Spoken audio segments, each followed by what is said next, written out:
Support your bonds today, they will support you tomorrow. સ્વાસ્થ્ય મિત્ર જેના પ્રાયોજક છે સિદ્ધાંત લાઇમ પ્રાઇવેટ લિમિટેડ. સ્વાસ્થ્ય મિત્ર, બે ટીપા સ્લેક લાઇમ. સ્વાસ્થ્ય મિત્ર ડૉક્ટર ભૂપેશ ચાવડા સાથે. શરીરની સંપૂર્ણ તંદુરસ્તી માટે સ્વાસ્થ્ય મિત્ર અંતર્ગત mission fit 2020 four healthy life.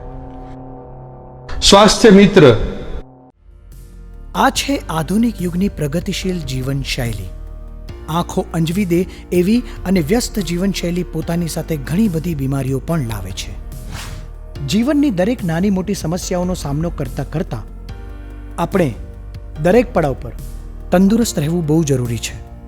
રમતનું મેદાન હોય કે આખા દિવસનો થાક, કેલ્શિયમની ઉણપ કોઈ પણ વ્યક્તિમાં આવી શકે છે.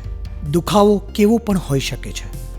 રોજની દવાઓથી મુક્તિ મેળવો અને ઘરે લઈ આવો શુદ્ધ સિદ્ધાંત પીવાનો ચૂનો, જે નેચરલી આલ્કલાઇન હોવાની સાથે સાથે ORP બેલેન્સ્ડ કરે છે. સિદ્ધાંત આલ્કકેડમાં કેલ્શિયમ, વિટામિન D3, મેગ્નેશિયમ અને એન્ટીઓક્સિડન્ટ છે, જે રોગ પ્રતિકારક શક્તિ વધારવામાં અને 70થી પણ વધારે બીમારીઓમાં સહાય કરે છે.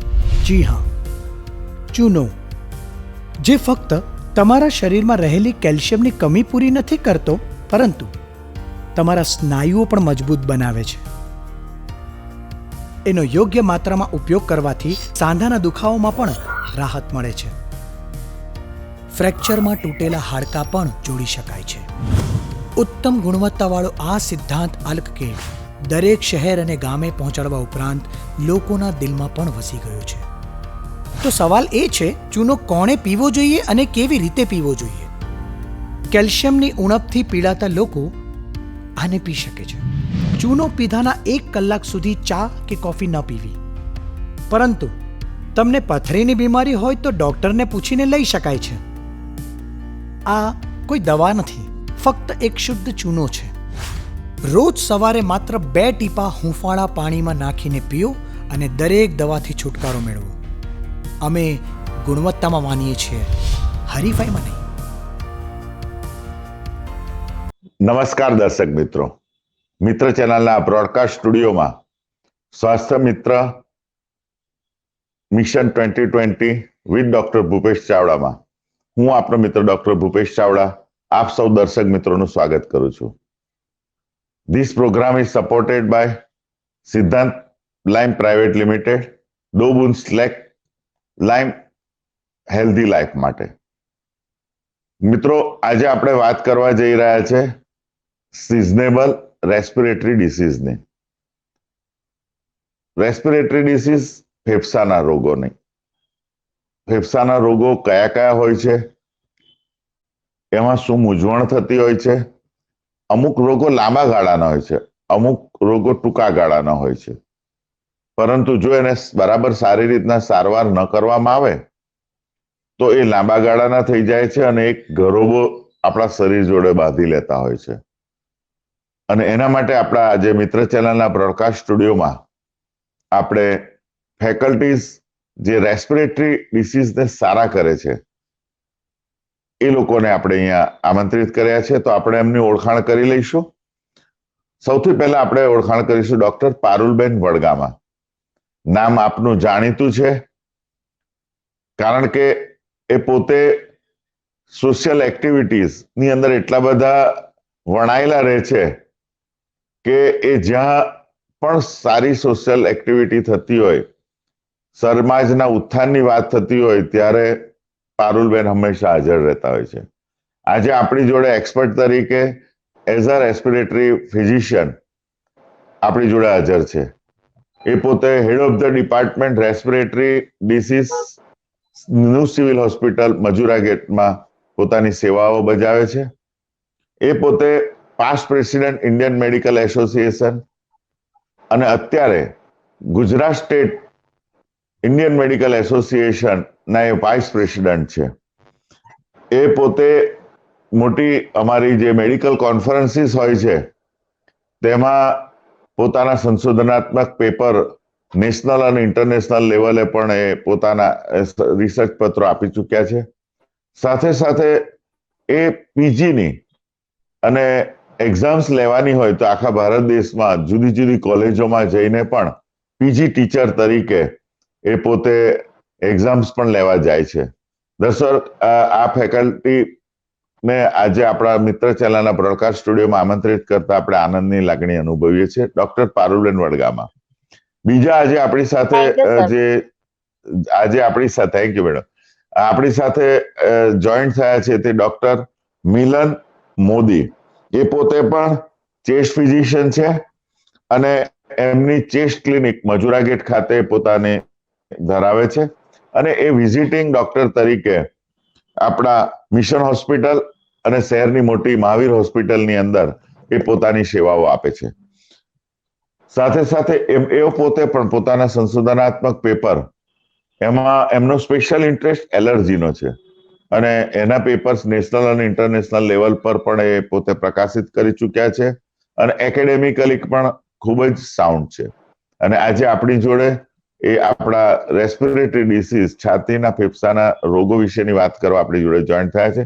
સાથે મારા મિત્ર અને ફેમિલી ફિઝિશિયન ડોક્ટર હરીશ ભાવસા.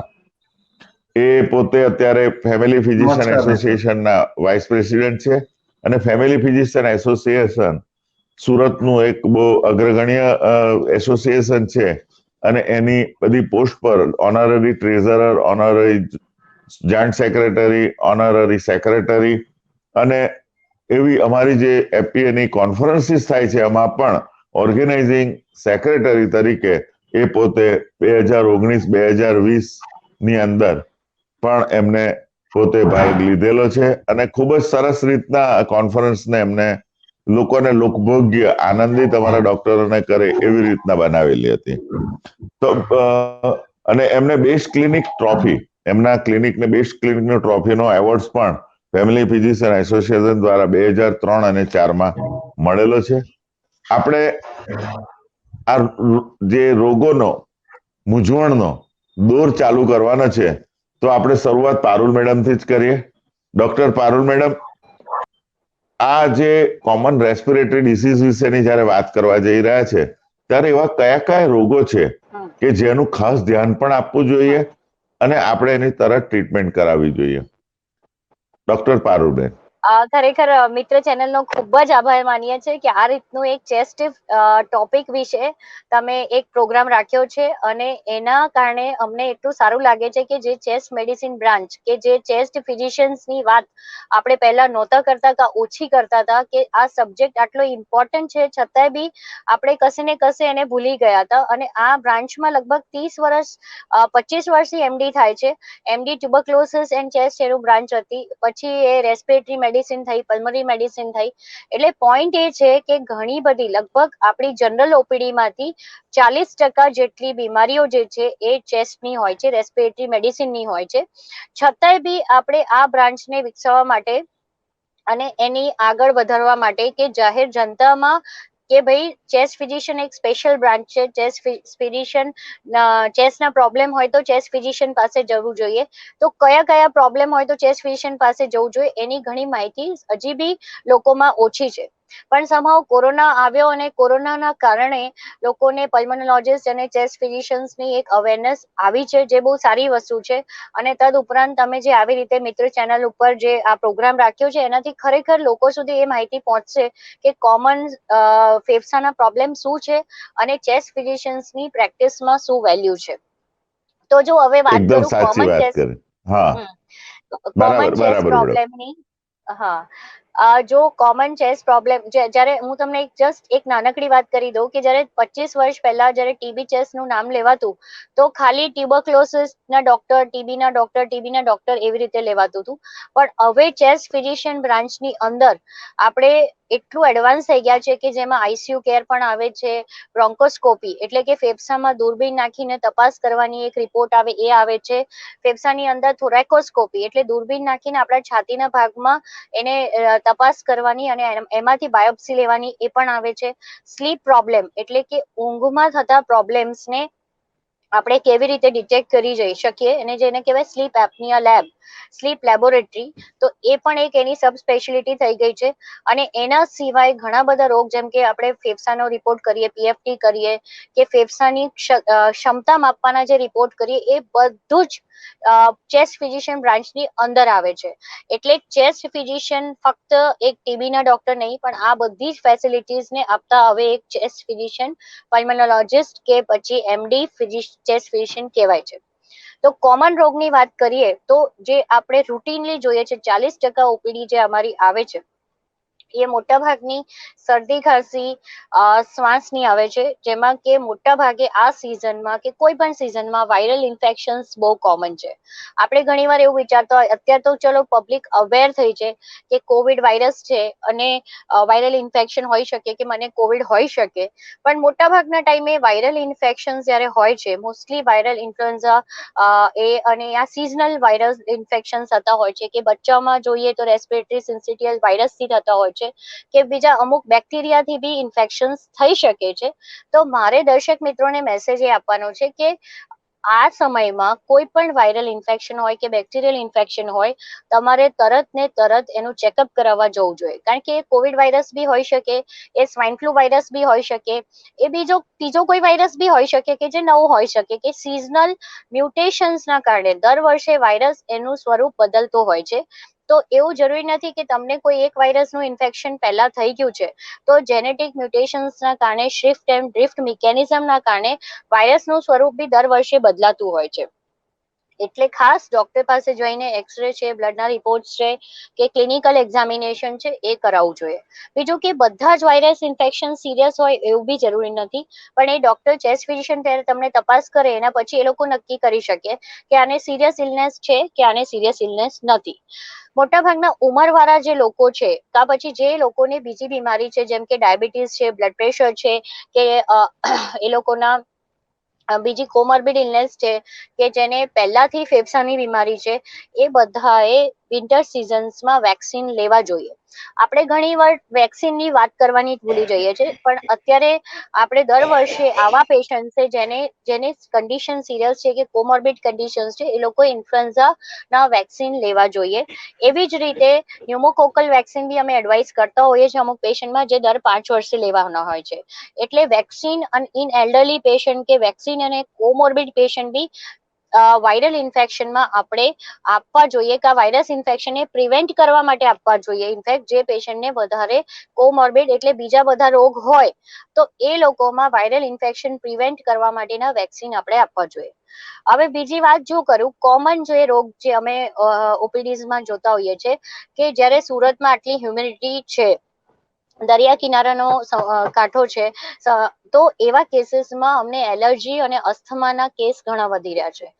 અમે ઘણા પેશન્ટને એમ જોતા હોય કે બહુ ખાંસી આવે છે, બહુ ખાંસી આવે છે, ખાંસી 1-2 વર્ષથી આવતી હોય છે, પેશન્ટની ઘણી બધી ટ્રીટમેન્ટ થઈ જતી હોય છે, ઘણા બધા એન્ટીબાયોટિક લઈ ચૂકેલા હોય છે, ટ્યુબરક્લોસિસની બી ઘણીવાર ટ્રીટમેન્ટ થઈ જતી હોય છે, પણ પેશન્ટને છેલ્લે નીકળે છે એલર્જી, છેલ્લે નીકળે છે દમની તકલીફ. એટલે ઘણીવાર અસ્થમા એટલે કે સાદી ભાષામાં દમની તકલીફ પણ આપણને લાંબા સમયની ખાંસી કરાવી શકે છે. એટલે જો લાંબા સમયની ખાંસી હોય, કોરી ખાંસી હોય, ગળફો ના નીકળતો હોય, સાથે છાતીમાં દુખાવો હોય કે એલર્જી હોય, તો ચોક્કસ પ્રમાણે આપણે દમ કે બ્રોન્કેલ અસ્થમા વિશે વિચારવું જોઈએ. અને એના અમુક કોરી ખાંસીના બીજા કોઈ કારણ બી હોઈ શકે, જેમ કે કોરી ખાંસી લાંબા સમયથી તમને રહેતી હોય તો તમને એસિડિટીનું પ્રમાણ બી હોઈ શકે, તમે ગળામાં તકલીફ હોઈ શકે, તમને સાઇનોસાઇટિસ હોઈ શકે, તમને ગળામાંથી ડ્રીપ થતું હોય એટલે પોસ્ટ નેઝલ ડ્રીપ પણ હોઈ શકે. એટલે ઘણીવાર આપણે એમ માનીએ કે ચલો ને ડ્રાય ખાંસી છે, આપણને કફ ક્યાં નીકળે છે, પણ એ ડ્રાય ખાંસીની, કોરી ખાંસીની પાછળ ઘણા બધા 4-5 રોગ હોઈ શકે, અને એમાં મોસ્ટ કોમન જે છે એલર્જી અને અસ્થમા પણ હોઈ શકે. ત્રીજી વાત એકદમ કરું સરસ કે વાત કરી. હા, બરાબર, એને એકદમ સરસ વાત કરી. અને બીજી વાત એ છે કે આ તમે જે પ્રમાણે જણાવ્યું કે આ બ્રાન્ચ જે છે તે ખરેખર નવી ડેવલપ થયેલી છે.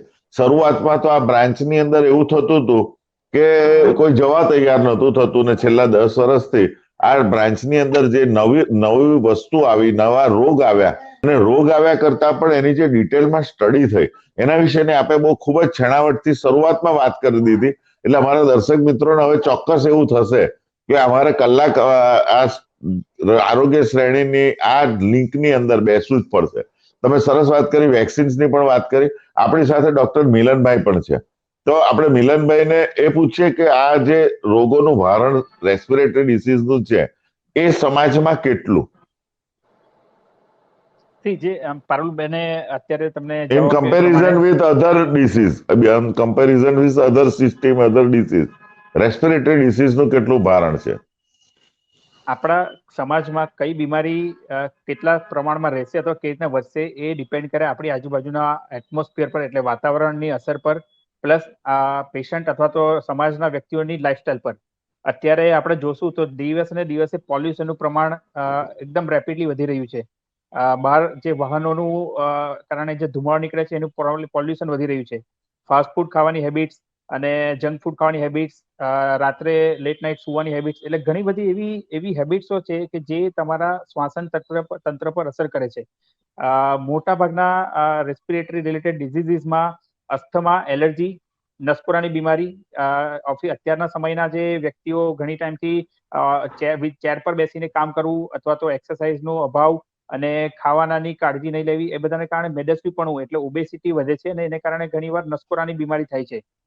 એલર્જીના મુખ્ય કારણોમાં પોલ્યુશન હોઈ શકે, ફેમિલીમાં એલર્જીનું પ્રમાણ હોઈ શકે અને રોગ પ્રતિકારક શક્તિનો વધારે પડતો રિસ્પોન્સ હોઈ શકે.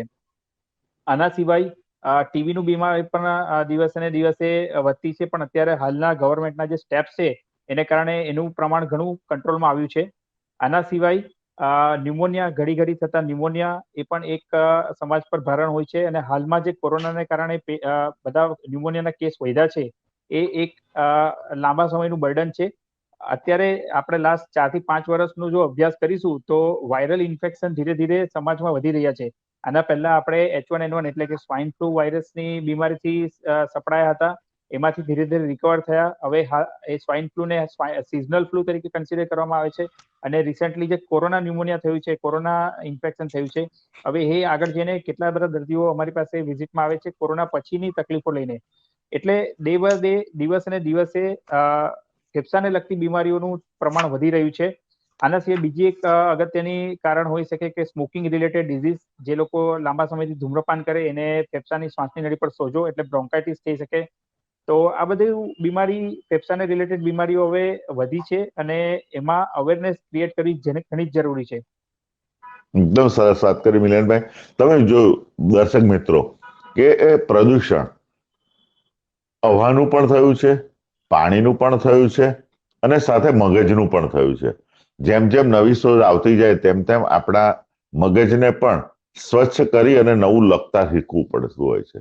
અને આ જ્યારે આપણે થોડુંક ચૂકી જઈએ ને ત્યારે રોગ આગળ વધી જાય છે અને આપણે પાછળ જતા રહીએ છીએ. કોરોનાએ બધાને બધું જ શીખવી દીધું. એ પણ શીખવું કે આ રોગ છાતીનો રોગ છે અને આ રોગની અંદર શું શું થઈ શકે. આ રોગ આની પહેલા પણ કેટલી બધી વખત થયેલા.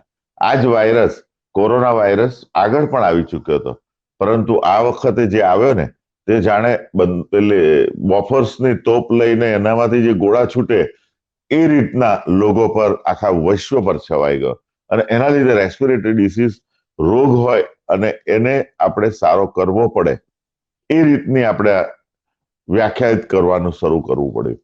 ટીબીના રોગની વાતો થતી હતી. આપણે ડોક્ટર હરીશભાઈને પૂછી લઈએ કે તમારા ક્લિનિકમાં આવતા જે દર્દીઓ હોય એમાં રેસ્પિરેટરી ડિસીઝના અત્યારે કેવા છે અને કોરોના પહેલા કેટલા હતા? ડોક્ટર હરીશભાઈ. નમસ્કાર મિત્રો. કોરોના વખતની હું વાત કરું તો રેસ્પિરેટરી ડિઝીઝમાં જેમ આગળ આપણે જાણ્યું કે પોલ્યુશનથી વધારે થાય છે. તો જ્યારે આપણે લોકડાઉન કરવામાં આવ્યું સંપૂર્ણપણે, તો ત્યારે આપણી વાહનોની અવર જવર પણ એટલી બધી, જે અગત્યના વાહનો હતા એને જ પરમિશન હતી. એ વખતે પોલ્યુશનનું પ્રમાણ ખૂબ જ ઓછું થઈ ગયું હતું અને તે વખતે આવા રેસ્પિરેટરી પ્રોબ્લેમ્સ વાળા દર્દીઓ પણ ઘણા જ ઓછા થઈ ગયા હતા. લોકડાઉન ખુલ્યા પછી પાછું નવેસરથી પાછું ધીમે ધીમે બધા આવા પેશન્ટ આવવાના શરૂ થયા અને અત્યારે ખાસ કરીને વાત કરું તો જે દિવાળી પહેલાનો જે સમય આવે છે એમાં 4-5 ફેક્ટર કામ કરે છે આવા રોગને વધારવા માટે. એક તો દિવાળીમાં આપણે ઘરે ઘરે બધા સાફ સફાઈનું અભિયાન ચાલતું હોય છે. એમાં વર્ષો જૂની જે ધૂળ હોય છે આખા વર્ષની, તે બધી આપણા શ્વાસમાં જાય છે. અને એને લીધે પણ આપણે રેસ્પિરેટરી પ્રોબ્લેમ્સ થાય છે. બીજું, અત્યારે સિઝન બદલાતી હોય છે. દિવસના ગરમી લાગે આપણને, સવારના રાતે ઠંડક હોય છે. આ જે એટમોસ્ફિયર ચેન્જ થાય છે, ટેમ્પરેચર ચેન્જ, એને લીધે પણ આ બધા રેસ્પિરેટરી પ્રોબ્લેમ થોડા ઘણા શરદી ખાંસીના વધી જાય છે.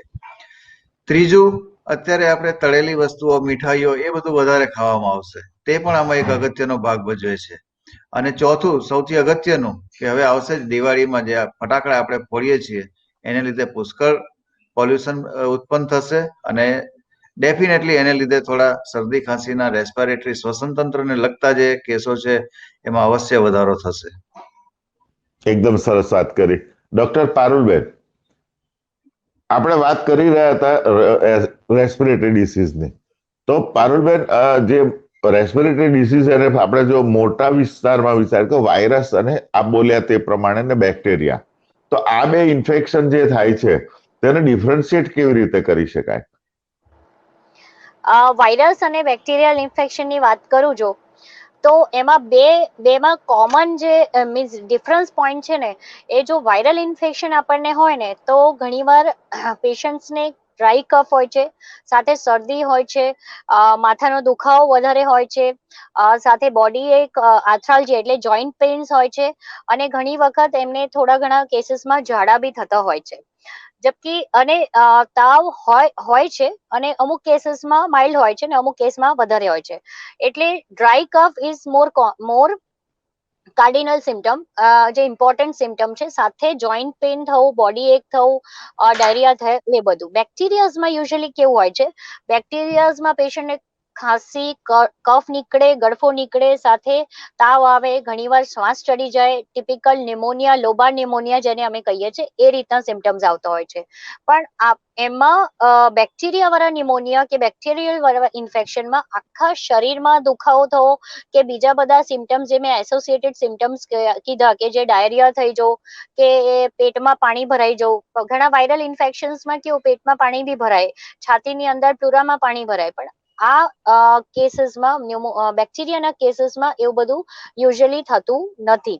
છતાંય બી આપણે અમુક રિપોર્ટ્સ કરાવીએ, જેમ કે ટોટલ કાઉન્ટ છે, કે આપણે બ્લડના રિપોર્ટ્સ કરાવીએ તો આપણે એની રેન્જ ઉપરથી નક્કી કરી શકીએ. અમુક વખતે પ્લેટલેટ કાઉન્ટની રેન્જ ઉપરથી નક્કી કરી શકીએ. અમુક વખતે એક્સરે અને સીટી સ્કેનના પિક્ચર્સથી બી નક્કી કરી શકીએ. પણ હું તો દર્શક મિત્રોને એ જ કહીશ કે ખાંસી, કોરી ખાંસી હોય, કે કફ પડી હોય, કે તાવ ઓછો હોય કે વધારે હોય, કે જોઈન્ટ પેઇન્સ એવું બધું હોય, તો બી એની ટાઈપ ઓફ કફ, કોઈ બી ટાઈપનું વાયરલ હોય કે બેક્ટેરિયલ ઇન્ફેક્શન હોય, એને ટ્રીટ અર્લી ફેઝમાં કરવું જોઈએ. કારણ કે આપણે જ્યારે લેટ થઈ જઈએ છે ને, તો નિમોનિયા થવાના, કે પછી એઆરડીએસ થવાના, એટલે કે ફેફસામાં વેન્ટિલેટર ઉપર ચડી જવાના ચાન્સીસ બી વધી જતા હોય છે. તો આ મુખ્ય ડિફરન્સીસ છે વાયરલ અને બેક્ટેરિયલ ઇન્ફેક્શનના. અને બને ત્યાં સુધી પહેલા 2-3 દિવસમાં જ દવા લઈ લેવી જોઈએ આપણે. એકદમ સરસ વાત કરી. પણ વાત એવી હતી ને, પહેલા ડોક્ટરોમાં એવું કહેવાતું હતું કે પેશન્ટ આવીને છે ને આમ મસ્કરી કરતા હોય ને, ત્યારે આપણે ડોક્ટરો પણ મસ્કરી કરી લઈએ. તો એવું કહેતા અમે કે જો ભાઈ, જો સારું થવું હોય તો શરદી ખાંસી હોય ત્યારે આવી જવું, નહીં તો પછી તું મોડો આવશે તો ડોક્ટરને તો ન્યુમોનિયાની દવા કરતા પણ આવડે છે, એટલે તું તારે ક્યારે આવવું તે ત્યારે નક્કી કરવાનું છે.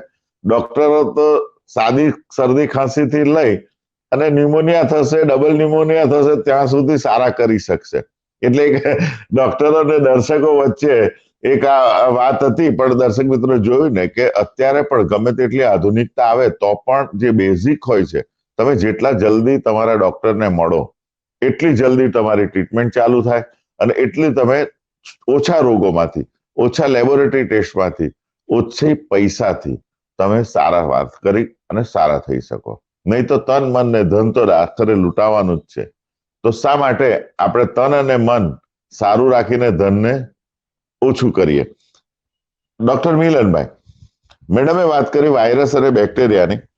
હું તમને કહું છું કે બીમારી ગળાની છે, ફેરિંગ્સની છે, કે લોઅર રેસ્પિરેટરી ટ્રેકની છે, તો એ પણ અમને જો પર્ટિક્યુલરલી અમે લોકોને જે વાત કરવાની વાત કરી એ આના પરથી જ કીધું.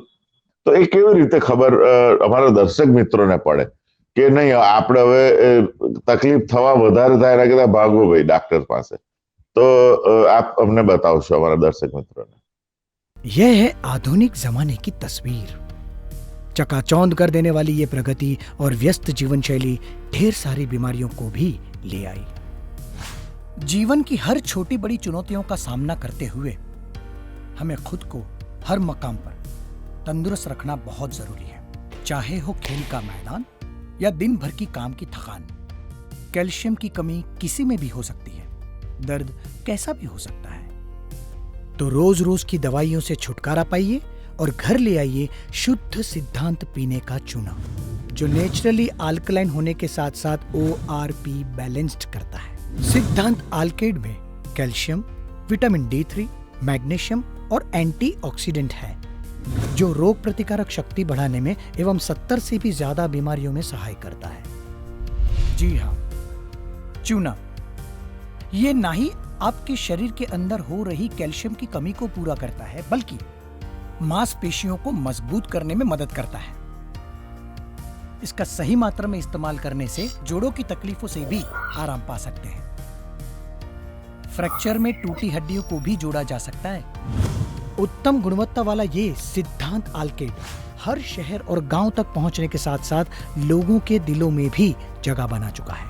तो सवाल ये है कि चूना किसे पीना चाहिए और कैसे पीना चाहिए। कैल्शियम से जुड़ी हुई बीमारी से जूझने वाले लोग इसे पी सकते हैं। चूना पीने के 1 घंटे तक चाय या कॉफी न पिएं। अगर आपको पथरी की बीमारी है तो आप डॉक्टर से पूछ के इसे ले सकते हैं। ये कोई दवाई नहीं है, सिर्फ एक शुद्ध चूना है। रोज सुबह सिर्फ 2 बूंदे गर्म पानी में डाल के पीजिए और हर दर्द से मुक्ति पाइए। हम क्वालिटी में मानते हैं, कंपटीशन में नहीं। शुद्ध सिद्धांत पीने का चूना। આ તમે જે સવાલ પૂછ્યો એમાં બહુ અગત્યના જવાબ છે, એ બહુ અગત્યની સમજણ એક ડેવલપ કરવી જરૂરી છે। જ્યારે પણ શ્વાસને લગતી કોઈ પણ બીમારી થાય તો એ 2 ફેઝમાં હોય, અપર રેસ્પિરેટરી ટ્રેક ઇન્ફેક્શન અને પછી lower respiratory track infection. Upper respiratory track એટલે કે જે શ્વાસની નળી અથવા તો જે સ્વરપેટી હોય, ગળું, ત્યાંથી લઈને ઉપર સુધીનું કોઈ પણ ઇન્ફેક્શન। અને લોઅર રેસ્પિરેટરી ટ્રેક ઇન્ફેક્શન એટલે આ શ્વાસની નળીથી નીચે લઈને ફેફસા સુધીનું અથવા ફેફસાની આજુબાજુનું કોઈ પણ ઇન્ફેક્શન। એટલે તમે જે આપણે જે સમજવા માંગીશું આમાં તે અપર રેસ્પિરેટરી શ્વાસની ઉપરનું નાકથી લઈને ગળા સુધી અને ત્યારથી નીચેનું। તો આ બંનેમાંથી કયું ઇન્ફેક્શન છે અથવા તો ઇન્ફેક્શન ઉપર થયું છે અને હવે ધીરે ધીરે નીચે જાય છે કે નહીં એ જાણવું હોય તો એના માટે 3 રીતે કરી શકાય। પહેલી વસ્તુ, દર્દીના લક્ષણો શું છે। બીજી વસ્તુ, ડોક્ટર જ્યારે તપાસ કરે છે ત્યારે એનું તારણ શું આવે છે। અને ત્રીજી વસ્તુ કે જ્યારે ડાઉટ હોય કે આ ઉપરનું ઇન્ફેક્શન છે કે ફેફસાનું ઇન્ફેક્શન છે ત્યારે આપણે રિપોર્ટ કરી શકાય। લક્ષણોમાં કોઈ પણ ઇન્ફેક્શન કે જે અપર રેસ્પિરેટરી ટ્રેક ઇન્ફેક્શન એટલે કે ફેફસાની ઉપરનું ઇન્ફેક્શન હશે તો એના લક્ષણો હશે શરદી, નાકમાં ખંજવાળ આવવી, ગળામાં ઇરિટેશન થવું, ગળું દુખવું, તાવ આવવો। તાવ આવવાનું કોમન હોઈ શકે upper respiratory infection as well as ફેફસાના લોઅર રેસ્પિરેટરી ટ્રેક ઇન્ફેક્શનમાં પણ। એની સાથે આપણું જે ગળું છે તે કાન, નાક, આંખ અને અંડાળી સાથે કનેક્ટેડ હોય છે, જેથી કરીને ક્યાંય પણ આપણને આમાંથી ઇન્ફેક્શન થાય તો કાનમાંથી પડું નીકળી શકે, આંખમાં પણ પાણી પડી શકે અથવા નાકમાંથી શરદી રહી શકે, એટલે કોઈ પણ લક્ષણો આપણને ડેવલપ થઈ શકે। જ્યારે ઇન્ફેક્શન, નાકનું ઇન્ફેક્શન ધીરે ધીરે આગળ વધીને શ્વાસમાં જાય, શ્વાસની નળીમાં જાય અને છેલ્લે ફેફસામાં ઇન્ફેક્શન કરાવે ત્યારે દર્દીને શરૂઆતમાં ખાંસી આવવાનું ચાલુ થાય છે। ખાંસી આવવું એ એક અર્લી સાઇન હોઈ શકે કે તમને ફેફસાનું અથવા તો લોઅર રેસ્પિરેટરી ટ્રેક ઇન્ફેક્શન થવા લાગ્યું છે। એના સિવાય છાતીમાં દુખાવો થવો અથવા તો ત્યાર પછી જ્યારે ઇન્ફેક્શન વધારે થાય અથવા તો કોઈ પણ ફેફસાની બીમારી વધે ત્યારે શ્વાસ લેવામાં તકલીફ થવી, આવા બધા લક્ષણો હોઈ શકે। એટલે ખાંસી, શ્વાસ લેવામાં તકલીફ થવી અથવા છાતીમાં દુખવું એ લક્ષણો એ લોઅર રેસ્પિરેટરી ટ્રેક એટલે ફેફસાના ઇન્ફેક્શનના હોઈ શકે। ત્યાર પછી જ્યારે આ દર્દી અમારી પાસે આવે છે ત્યારે અમે નાકની અથવા તો ગળાનું એક્ઝામિનેશન કરી શકીએ અને ખાસ કરીને સ્ટેથોસ્કોપ મૂકીને આપણે તપાસ કરીએ છીએ। ત્યારે જ્યારે ફેફસાનું ઇન્ફેક્શન હોય ત્યારે એમાં ક્રેપિટેશન્સ અથવા રોંકાઈ જેવા અવાજો આવે અને અપર રેસ્પિરેટરી ટ્રેક ઇન્ફેક્શન હોય, ગળાનું ઇન્ફેક્શન હોય તેમાં ફેફસાનું જે તપાસ હોય છે એકદમ ક્લિયર હોય છે। આના સિવાય આપણે જ્યારે ફેફસાની શ્વાસની નળીઓનો સોજો હોય તે દરમિયાન આપણે એની તપાસ કરવા માટે PFT એટલે પલ્મનરી ફંક્શન ટેસ્ટ પણ કરી શકાય, જેમાં ક્લિયર કટ ખબર પડી શકે કે પેશન્ટને એલર્જી, અસ્થમા અથવા તો શ્વાસની નળીનો સોજો છે। આના સિવાય જ્યારે એવું કન્ડિશન હોય કે શરદી પણ હોય એની સાથે સાથે ખાંસી પણ હોય એટલે કે અપર રેસ્પિરેટરીનું ઇન્ફેક્શન પણ લાગતું હોય એની સાથે લોઅર રેસ્પિરેટરી પણ લાગતું હોય, એ કન્ડિશનમાં આપણે એક્સરે કરાવી શકાય અને જો જરૂર લાગે તો CT સ્કેન પણ કરાવી શકાય, જેમાં CT સ્કેન એ બહુ અચૂક ચોક્કસ પ્રમાણની તપાસ છે કે જેમાં ફેફસાનું પૂરેપૂરું નિદાન એક જ સાથે થઈ શકે અને અંદર શું બીમારી છે, કેટલા પ્રમાણમાં છે તે પણ એક જ રિપોર્ટથી ખબર પડી શકે. આના સિવાય બ્લડ રિપોર્ટ અને પીએફટી જેવા રિપોર્ટ સાથે કરવાથી આપણને તારણ થઈ શકે કે આ ગળાનું ઇન્ફેક્શન છે કે ફેફસાનું ઇન્ફેક્શન છે. આ બધી વસ્તુનું એક તારણ અગત્યનું એ છે કે ગળા સુધીનું ઇન્ફેક્શન જે પણ હોય તેમાં મોટા ભાગે કોઈ મોટી પ્રોબ્લેમ આવતી નથી.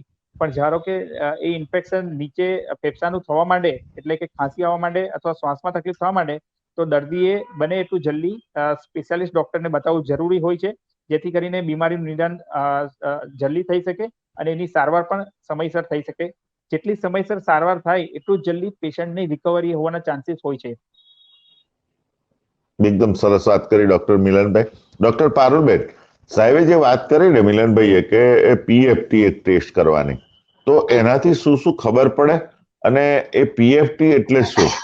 અને સાથે સાથે એમને વાત કરી સીટી સ્કેનની, તો અમારા દર્શક મિત્રો ને કે ભાઈ એમઆરઆઈ માં થોડા વધારે પૈસા થાય એટલે એમઆરઆઈ વધારે સારું, તો મેડમ એ ના કરાવી લઈએ અમે.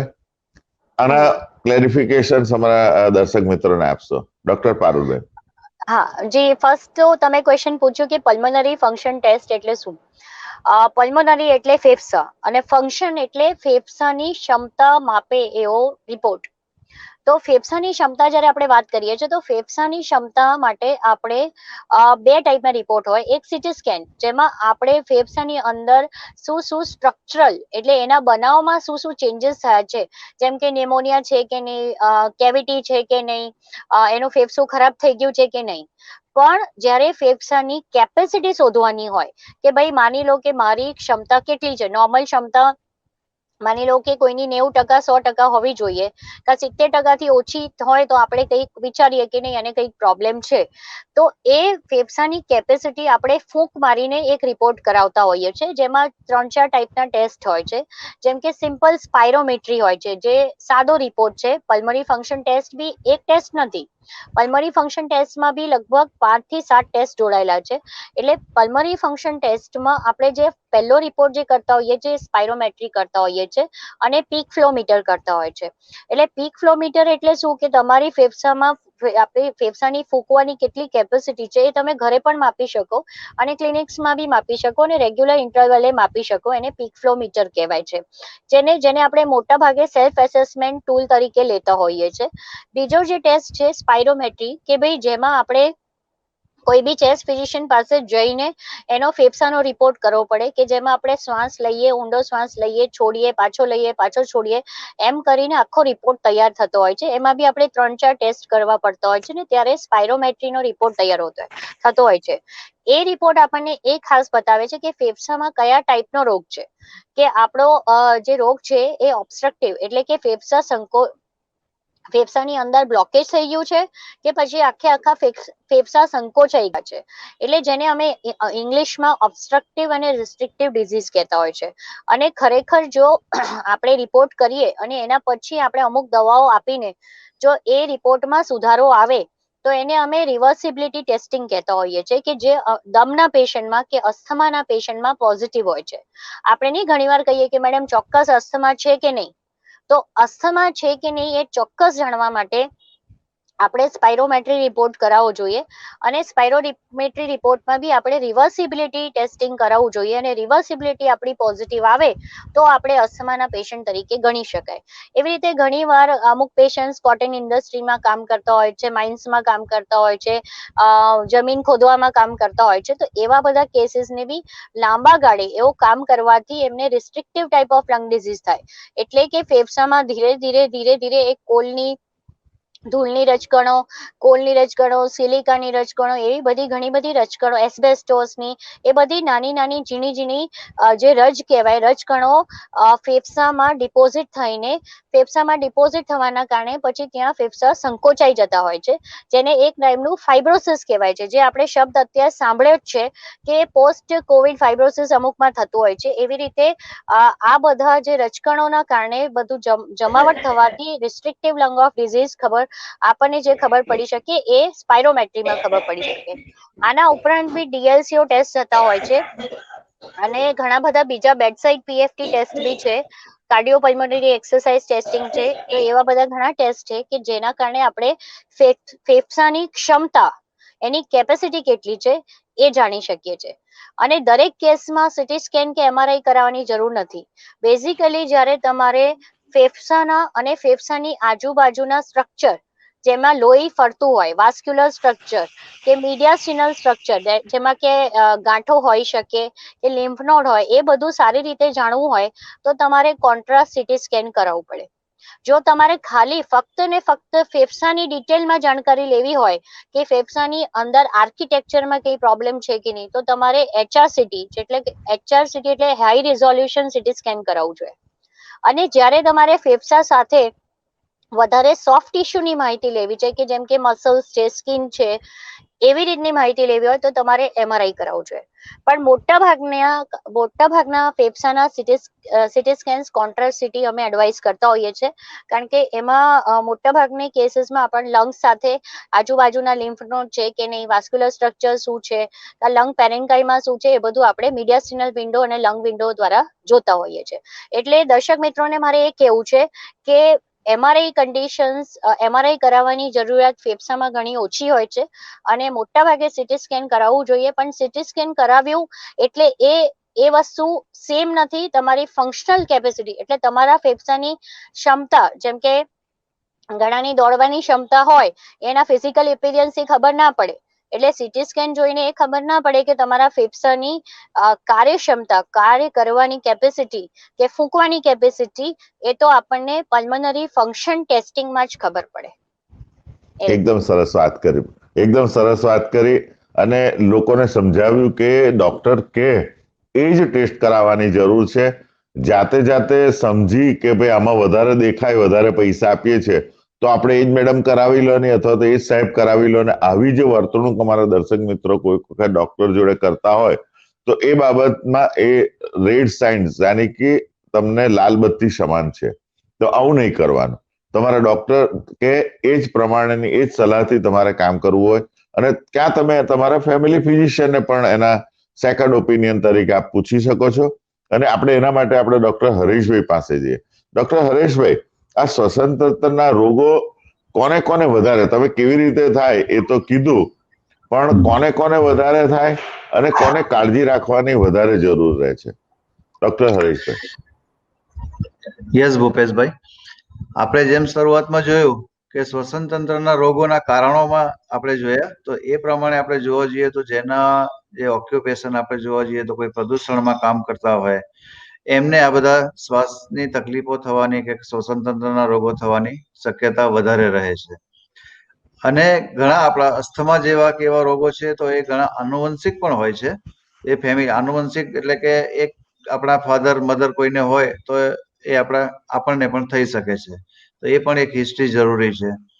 બીજું, સ્મોકિંગ આનું બહુ અગત્યનું ફેક્ટર છે. લાંબા ટાઈમથી જે સ્મોકિંગ કરતા હોય તો એમને પણ ફેફસા લાંબા ગાળે નબળા પડી જાય છે. અને એક અગત્યની વાત કહું તો સ્મોકિંગ જે કરતો હોય છે એને તો આપણે એક્ટિવ સ્મોકિંગ તરીકે ગણતા હોઈએ છીએ, પણ એની પાછળ એના જે ઘરના બધા મેમ્બર્સ છે એ લોકો પણ પેસિવ સ્મોકિંગ, એમના શરીરમાં પણ આ ધુમાડો પ્રવેશે છે અને એને આપણે પેસિવ સ્મોકિંગ તરીકે ઓળખીએ છીએ. ને એ લોકો પણ એટલા જ આના હોય છે સસ્પેક્ટ, એના માટે એમને પણ આ રોગ થઈ શકે છે. હા, એટલે એ નાના બધી વસ્તુ બાળકોમાં કે મોટી ઉંમરના ને વધારે થાય એવું ખરું? કોરોનામાં આ વાત આવી હતી કે ભાઈ બહુ મોટી ઉંમરના હોય. નાના બાળકો અને મોટી ઉંમરના બંનેને ખૂબ સાચવવાનું હોય છે, કારણ કે બંને આ જે અવસ્થા એવી છે કે બંને વખતે રોગ પ્રતિકારક શક્તિ આપણી ઓછી હોય છે. નાના છોકરાઓને પણ હજુ ડેવલપ થતી હોય છે ઇમ્યુનિટી, અને મોટા જયારે ઉંમર વધી જાય છે ત્યારે આપણો રોગ પ્રતિકારક શક્તિ ઘણી ઓછી થઈ ગઈ હોય છે. સાથે બીજી બધી કોમોર્બિડ કન્ડિશન બી આપણે ઉંમર થતાની સાથે આપણે ડાયાબિટીસ છે, હાઇપરટેન્શન છે, થાઇરોઇડની બીમારીઓ છે, આ બધી બીમારીઓને લીધે આજે ફેફસાની બીમારી જો સાથે થાય તો એ વધારે વકરવાના ચાન્સ રહે છે. બહુ સરસ વાત કરી ડોક્ટર મિલનભાઈ. આ રોગોની સાથે અસ્થમા અને શ્વસન તંત્ર એલર્જી, આ એને કોમ્બિનેશન બહુ જ વધારે હોય છે એવું કહેવામાં આવે છે. અને મેડમે કીધું તે પ્રમાણે રિસ્ટ્રિક્ટિવ ડિસીઝ ને ઓબ્સ્ટ્રક્ટિવ ડિસીઝની વાત કરી, ત્યારે ઓબ્સ્ટ્રક્ટિવ ડિસીઝ જે હતા તેમાં અસ્થમા આવે છે. તો થોડુંક એ વાતની સાથે આ વાતને સંલગ્ન કરી અને અસ્થમા વિશેની અને એલર્જી વિશેની થોડી વાતો કરી. ડોક્ટર મિલનભાઈ. હા ભૂપેશભાઈ, જેમ ડોક્ટર ભાવસાર સાહેબે કીધું કે એલર્જી અને અસ્થમામાં ઘણા બધા કારણોમાંથી એક મુખ્ય કારણ હોય છે આનુવંશિક, એટલે કે એક ફેમિલીના મેમ્બરમાંથી બીજા ફેમિલીમાં જીનેટિકલી ટ્રાન્સફર થતો બીમારી. એટલે એલર્જી અને અસ્થમાના દર્દીઓની જ્યારે અમે હિસ્ટ્રી લઈએ છીએ ત્યારે ઓલમોસ્ટ 70% પેશન્ટોમાં આઈધર એમના ફાધર મધર દાદા દાદી કે કોઈક બ્રધર સિસ્ટર અથવા તો એમના અંકલ આંટીને ક્યારે ને ક્યારે એલર્જી રિલેટેડ પ્રકૃતિઓ હોય છે.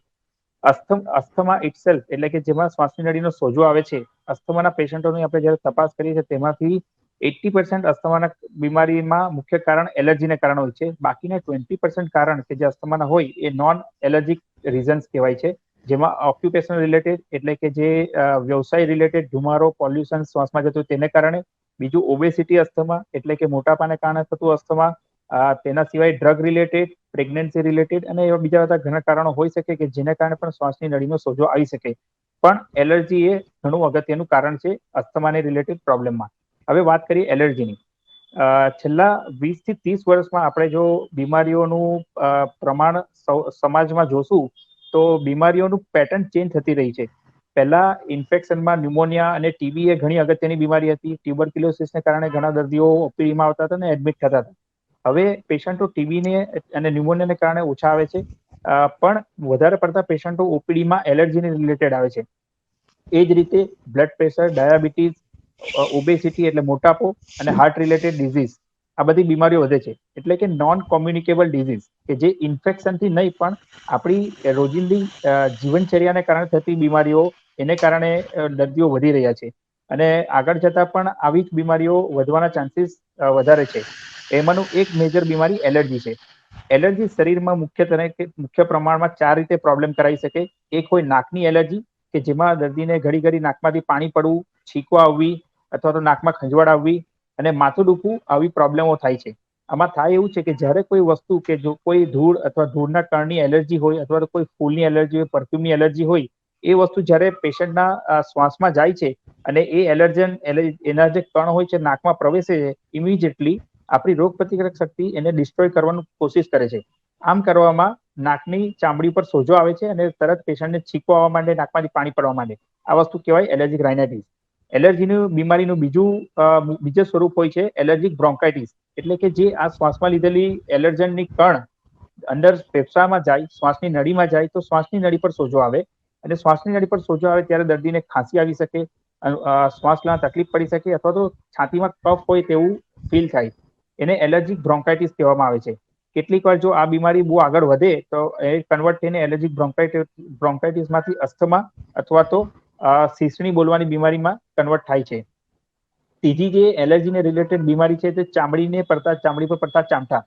ક્યારેક કોઈક એલર્જી વાળો પદાર્થ ખાવામાં આવે, જેમ કે કેટલાક વ્યક્તિઓને છાશને રિલેટેડ એલર્જી હોય, કેટલાક વ્યક્તિઓને કોઈક કાજુ અથવા તો કેટલીક દાળ બેંગાલ ગ્રામથી એલર્જી હોય. બાળકોમાં ખાસ કરીને દૂધની એલર્જી જોવા મળે છે, ઈંડાને કારણે એલર્જી થતી હોય છે અથવા તો સી ફૂડ એટલે કે ફિશ અને નોનવેજ કેટલાક હોય તેને કારણે એલર્જી થતી હોય છે. આવું વસ્તુ જ્યારે ખાવામાં આવે ત્યારે એ ચામડી પર લાલ ચામઠા કરાવે છે અને એ ચામઠા એવા હોય છે કે જ્યારે પેશન્ટ એને ખંજવાળવાની પ્રકૃતિ વધારે પ્રેરિત કરે છે અને જ્યારે પેશન્ટ એને ખંજવાળે ત્યારે એ ચામઠા ધીરે ધીરે વધારે થાય છે. અને આવા ચામઠામાં જ્યારે પેશન્ટ એક જ ટેબ્લેટ લિવોસેટ્રિઝિન અથવા તો એન્ટીહિસ્ટામિનિક હોય, લિવોસેટ એમ, મોન્ટેર એલસી જેવી ટેબ્લેટો લે છે એટલે તરત દર્દીને સારું થાય છે. ઘણીવાર દર્દી સામેથી જ કહે છે કે સર મને આની એલર્જી છે. સો આ જે ચામડીની એલર્જી કઈ થઈ એને કહેવાય એલર્જીક અર્ટિકેરિયા. આ ત્રીજી કારણથી એલર્જીનું. ચોથું પ્રકૃતિ એલર્જીની હોઈ શકે કે પેટની એલર્જી. આ પ્રકારની એલર્જી બાળકોમાં વધારે જોવા મળે. જ્યારે કોઈ બાળક નાનું હોય તેને એલર્જી હોય સી ફૂડની, એને ઈંડાની એલર્જી હોય અથવા દૂધની એલર્જી હોય ત્યારે જ્યારે બાળકને આપણે ખાવાનું આપીએ ત્યારે તરત બાળકને થોડા ટાઈમ પછી ઝાડા થવા માંડે અને તરત એક દિવસમાં સારા પણ થઈ જાય. આ વસ્તુ હોઈ શકે પેટની એલર્જી અથવા તો એલર્જીક એન્ટેરાઇટિસ. ઘણીવાર આવા પેશન્ટો ઇવન એડલ્ટમાં પણ જોવા મળે છે, જે એલર્જીક ઇસોફેગાઇટિસ કહી શકાય અથવા તો પેટની એલર્જી કહી શકાય. આવા પેશન્ટો ઘણીવાર ઇરિટેબલ બાઉલ સિન્ડ્રોમ તરીકે પણ ટ્રીટમેન્ટ લેતા હોય છે કે જે ઘડી ઘડી વધારે ઝાડા થવાની કમ્પ્લેન હોય એ રીતની પણ ટ્રીટમેન્ટ થતી હોય છે. આ 4 મુખ્ય પ્રકારો એલર્જીકના હોય છે. પણ આમાંથી કોઈ પણ તકલીફ હોય એલર્જીની તો એને તપાસ કેવી રીતના કરી શકાય? સી એલર્જી અત્યારના સમયમાં આપણે સૌથી અગત્યની વસ્તુ ધ્યાનમાં લેવાની એ છે કે અત્યાર સુધી આપણે એલર્જીને આ તો બીમારી સારી નહીં થઈ શકે એ રીતના દર્દીઓ પણ લે છે અને ઘણા ડોક્ટરો પણ એ રીતના લે છે કે એલર્જી છે એટલે એનું જીવનભર રહેશે, એની કોઈ ટ્રીટમેન્ટ નહીં થઈ શકે. પણ એવું જરૂરી નથી. આમાંના ઘણા દર્દીઓ એવા હોય છે કે જે એલર્જી કોઈ પર્ટિક્યુલર વસ્તુને કારણે થતી હોય છે. જ્યારે આવા એલર્જીવાળા દર્દીઓ અમારી પાસે આવે છે ત્યારે અમે એને સિસ્ટમેટિક તપાસ કરીએ છીએ. પહેલા એમને મેડિસિન્સથી એલર્જીને કંટ્રોલમાં કરીએ છીએ. ત્યાર પછી એની સાથે અમે એની ટેસ્ટ કરીને જોઈએ છે કે એમને નાકની એલર્જી છે, ફેફસાની એલર્જી છે કે ચામડીની એલર્જી છે, અને એલર્જીનું પ્રમાણ કેટલું છે તે નક્કી કરવામાં આવે છે. અને ત્રીજા સ્ટેપમાં દર્દીની કન્ડિશન સ્ટેબલ થાય પછી અમે એને એલર્જીનો ટેસ્ટ કરીને જોઈએ છે, જેમાં ચામડી પર એલર્જીના ડ્રોપ્સ મૂકીએ અને એક નાના એનાથી સ્ક્રેચ કરવામાં આવે. અને જે પેશન્ટને એની એલર્જી હોય, જે પણ વસ્તુની, જે પણ ખાદ્ય પદાર્થની એલર્જી હોય અથવા તો જે ધૂળની રજકણની એલર્જી હોય અથવા કોઈ ફૂલની એલર્જી હોય તો ત્યાં લાલ ચામટું પડવા માંડે છે. આ રીતે અમે સ્કિન પ્રિક ટેસ્ટ કરીને એલર્જી કઈ વસ્તુની છે તેનું નિદાન કરીએ છીએ. ધારો કે પેશન્ટને 4 વસ્તુથી ઓછીની એલર્જી હોય અને બહુ વધારે પ્રમાણમાં લાલ ચામઠા પડતા હોય એલર્જી ટેસ્ટમાં, તો આવા દર્દીઓને ઇમ્યુનોથેરાપી એટલે કે વેક્સિન આપવાથી ઘણું સારું રિકવરી મળી શકે છે. જે રીતના કોઈ પણ બીમારીમાં 100% ટ્રીટમેન્ટ કોઈ કન્ફર્મ હોતી નથી, એ જ રીતે એલર્જીની બીમારી પણ એવી છે કે જેમાં 100% રિઝલ્ટ મળે એવું જરૂરી નથી. પણ અમારો એક્સપિરિયન્સ એવો છે કે જ્યારે દર્દીઓને પ્રોપર સિલેક્ટ કરવામાં આવે, એ લોકોને પહેલા દવાઓથી કંટ્રોલ કરવામાં આવે એલર્જી, અને ત્યારબાદ સિસ્ટમેટિકલી સ્ટેપ વાઇઝ એલર્જીનું નિદાન કરી અને એલર્જીની જો ટ્રીટમેન્ટ કરવામાં આવે તો એલર્જીને જડમૂળથી કાઢી શકાય છે. 80% થી 90% દર્દીઓ જે એલર્જીના તકલીફો લઈને આવે છે અને અમે સિલેક્ટ કરીને એમને ઇમ્યુનોથેરાપી ચાલુ કરીએ, એ લોકો રિસ્પોન્સ કરે છે અને 1.5 થી 2 વર્ષની કમ્પ્લીટ ટ્રીટમેન્ટ પછી એલર્જીને જડમૂળથી આપણે કાઢી શકીએ છીએ. એકદમ સરસ વાત કરી ડોક્ટર મિલનભાઈ. તમે એલર્જી અને એલર્જીનું નિદાન કેવી રીતે થાય છે તેની પણ વાત કરી. પણ હમણાં થોડા વખત પહેલા છે ને આખું પેજ ભરીને વર્તમાન પત્રની અંદર તમારું લોહી આપો અને તમારી એલર્જી તમે જોઈ લો અને એનાથી તમે એલર્જી સારી થઈ જશે તમારી, એવું એક આવેલું હતું. તો એ તમે તો પ્રિકની વાત કરી કે ભાઈ જે કઈ ફૂડ હોય કે જે કઈ વસ્તુનું એલર્જી હોય તો તેની આપણે થોડી 0.5 જેટલી 0.1 ml જેટલી કે એટલું પંચર કરી અને એની એલર્જી શાની છે તે આપણે શોધવાની વાતો કરી. તો આ લોહી લઈને એલર્જી શોધી શકવાના રિપોર્ટ સારા કે પછી ડાયરેક્ટ તમે આ પિંચિંગ પદ્ધતિથી જે તમે કહો છો તે સારા, સબક્યુટેનિયસ ઇન્જેક્શન આપીને જે કરવાની વાત કરો છો તે? ડોક્ટર મિલનભાઈ. સાહેબ, તમે એકચ્યુઅલી બહુ અગત્યનો સવાલ આમાં જે આ ડિસ્કશનમાં ઉઠાવ્યો છે. એકચ્યુઅલી આ મિસ થઈ ગયું હતું.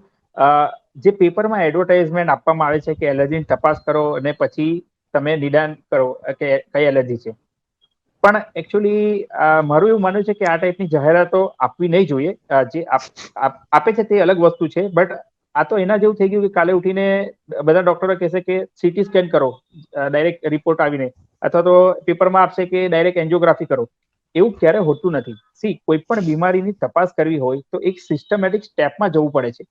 પહેલા તકલીફ શું છે, કેટલા પ્રમાણમાં છે, કઈ અંગોને એને અફેક્ટ કરે છે, ત્યાર પછી એનું નિદાન કરવાનું હોય છે, જેમાં સિસ્ટમેટિક પહેલા બ્લડ ટેસ્ટ કરવાનું હોય છે, ત્યાર પછી એલર્જી શું છે તેની તપાસ કરવાની હોય છે અને પછી એનું નિદાન કરવાનું હોય છે અને ત્યાર પછી ટ્રીટમેન્ટ કરવાની હોય છે.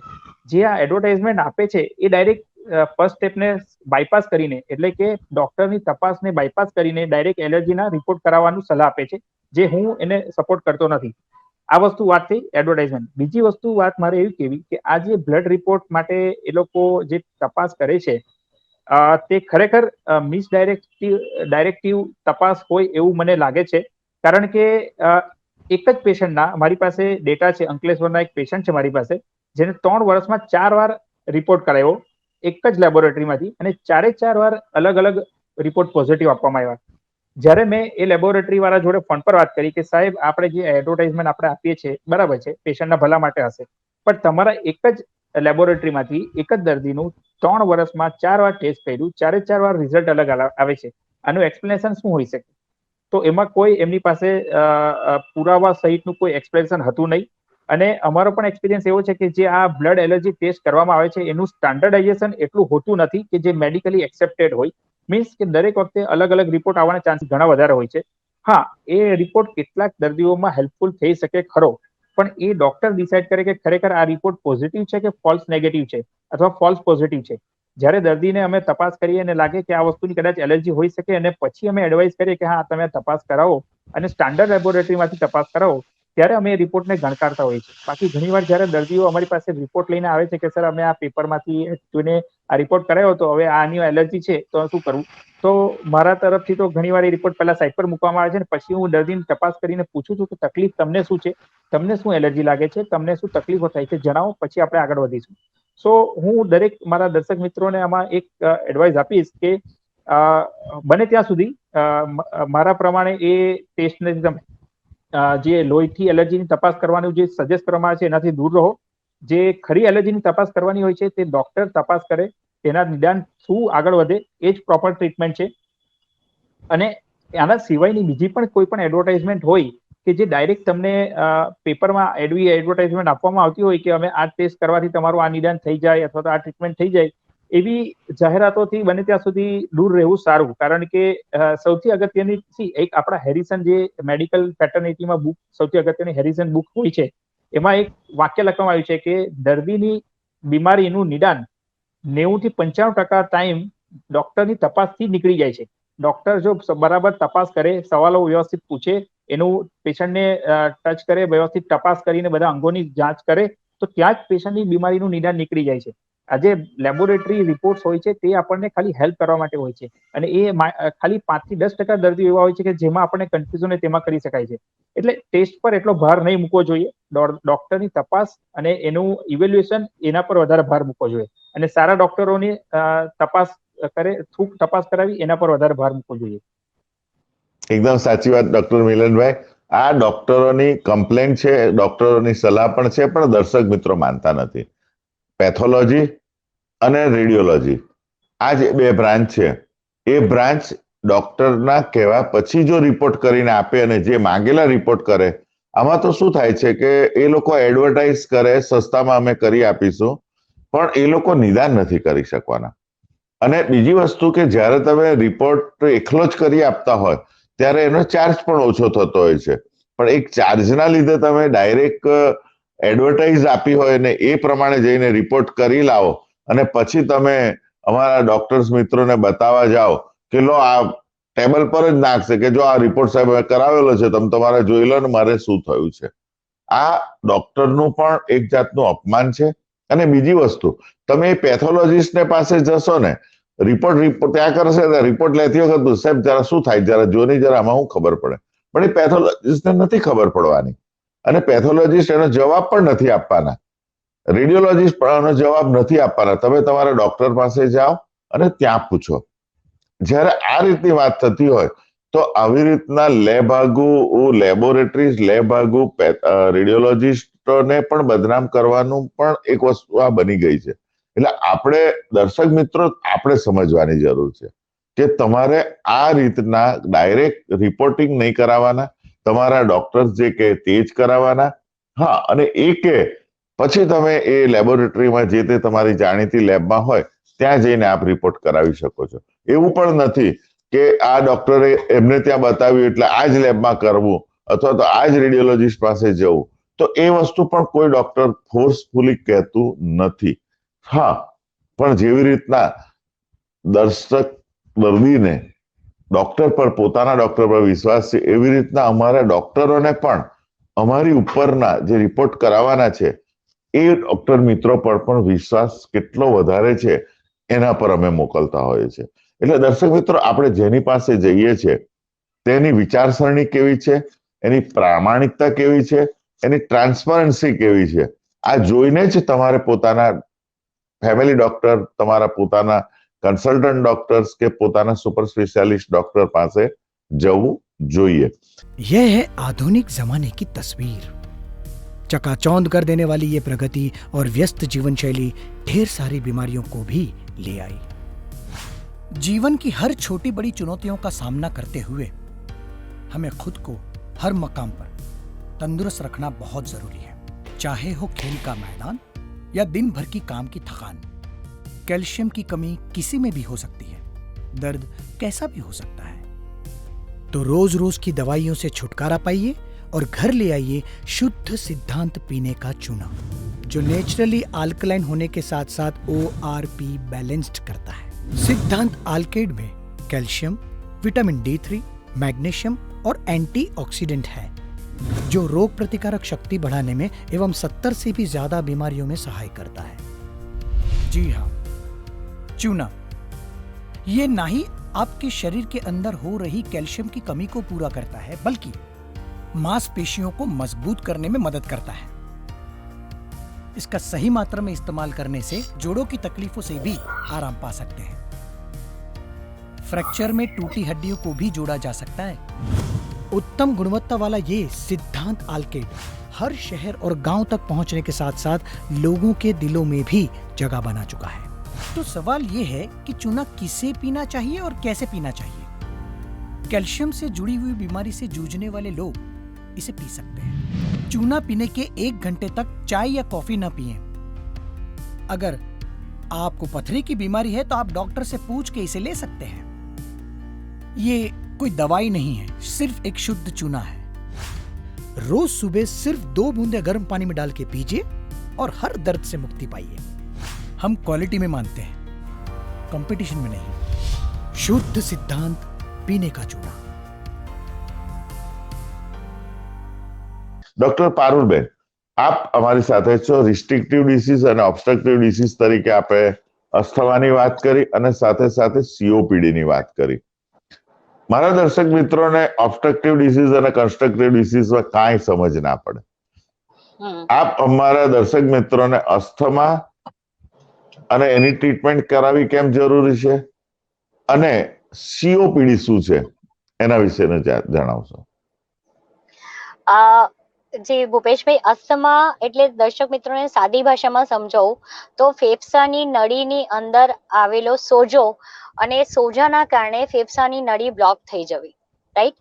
અને જે રિવર્સિબલ હોય એ દવાથી સારી થઈ શકે ને પાછું ટેમ્પરરી સારું થાય ને પછી પાછું બી ઉથલો મારી શકે। જે સાદી ભાષામાં આપણે કહેતા હોઈએ છીએ કે દમની તકલીફ, તો એને ઇંગ્લિશમાં અસ્થમા કહીએ છીએ। અને એનું મુખ્ય કારણ છે એલર્જી કે પછી સિઝનલ વેરિએશન કે પછી ટેમ્પરેચર, એટલે કે ઘણીવાર જે વાત કરી કે ગરમીમાંથી ઠંડુ થઈ જવું અને ઘણીવાર અમુક વાયરલ ઇન્ફેક્શન્સના કારણે થઈ શકે। તમે દર્શક મિત્રોને જાણીને એમ આશ્ચર્ય થશે કે ઘણીવાર બહુ હસવાથી બી અસ્થમાનો એટેક આવી શકે, બહુ ગરમીથી અસ્થમાનો એટેક આવી શકે, બહુ ઠંડી હવાથી આવી શકે, બહુ રડવાથી બી આવી શકે, ઇમોશનલ ઇમ્બેલેન્સથી આવી શકે। તો આ બધા પ્રેસિપિટેટિંગ ફેક્ટર્સ છે। ઘણીવાર કોકરોચની એલર્જી હોય તો બી આવી શકે।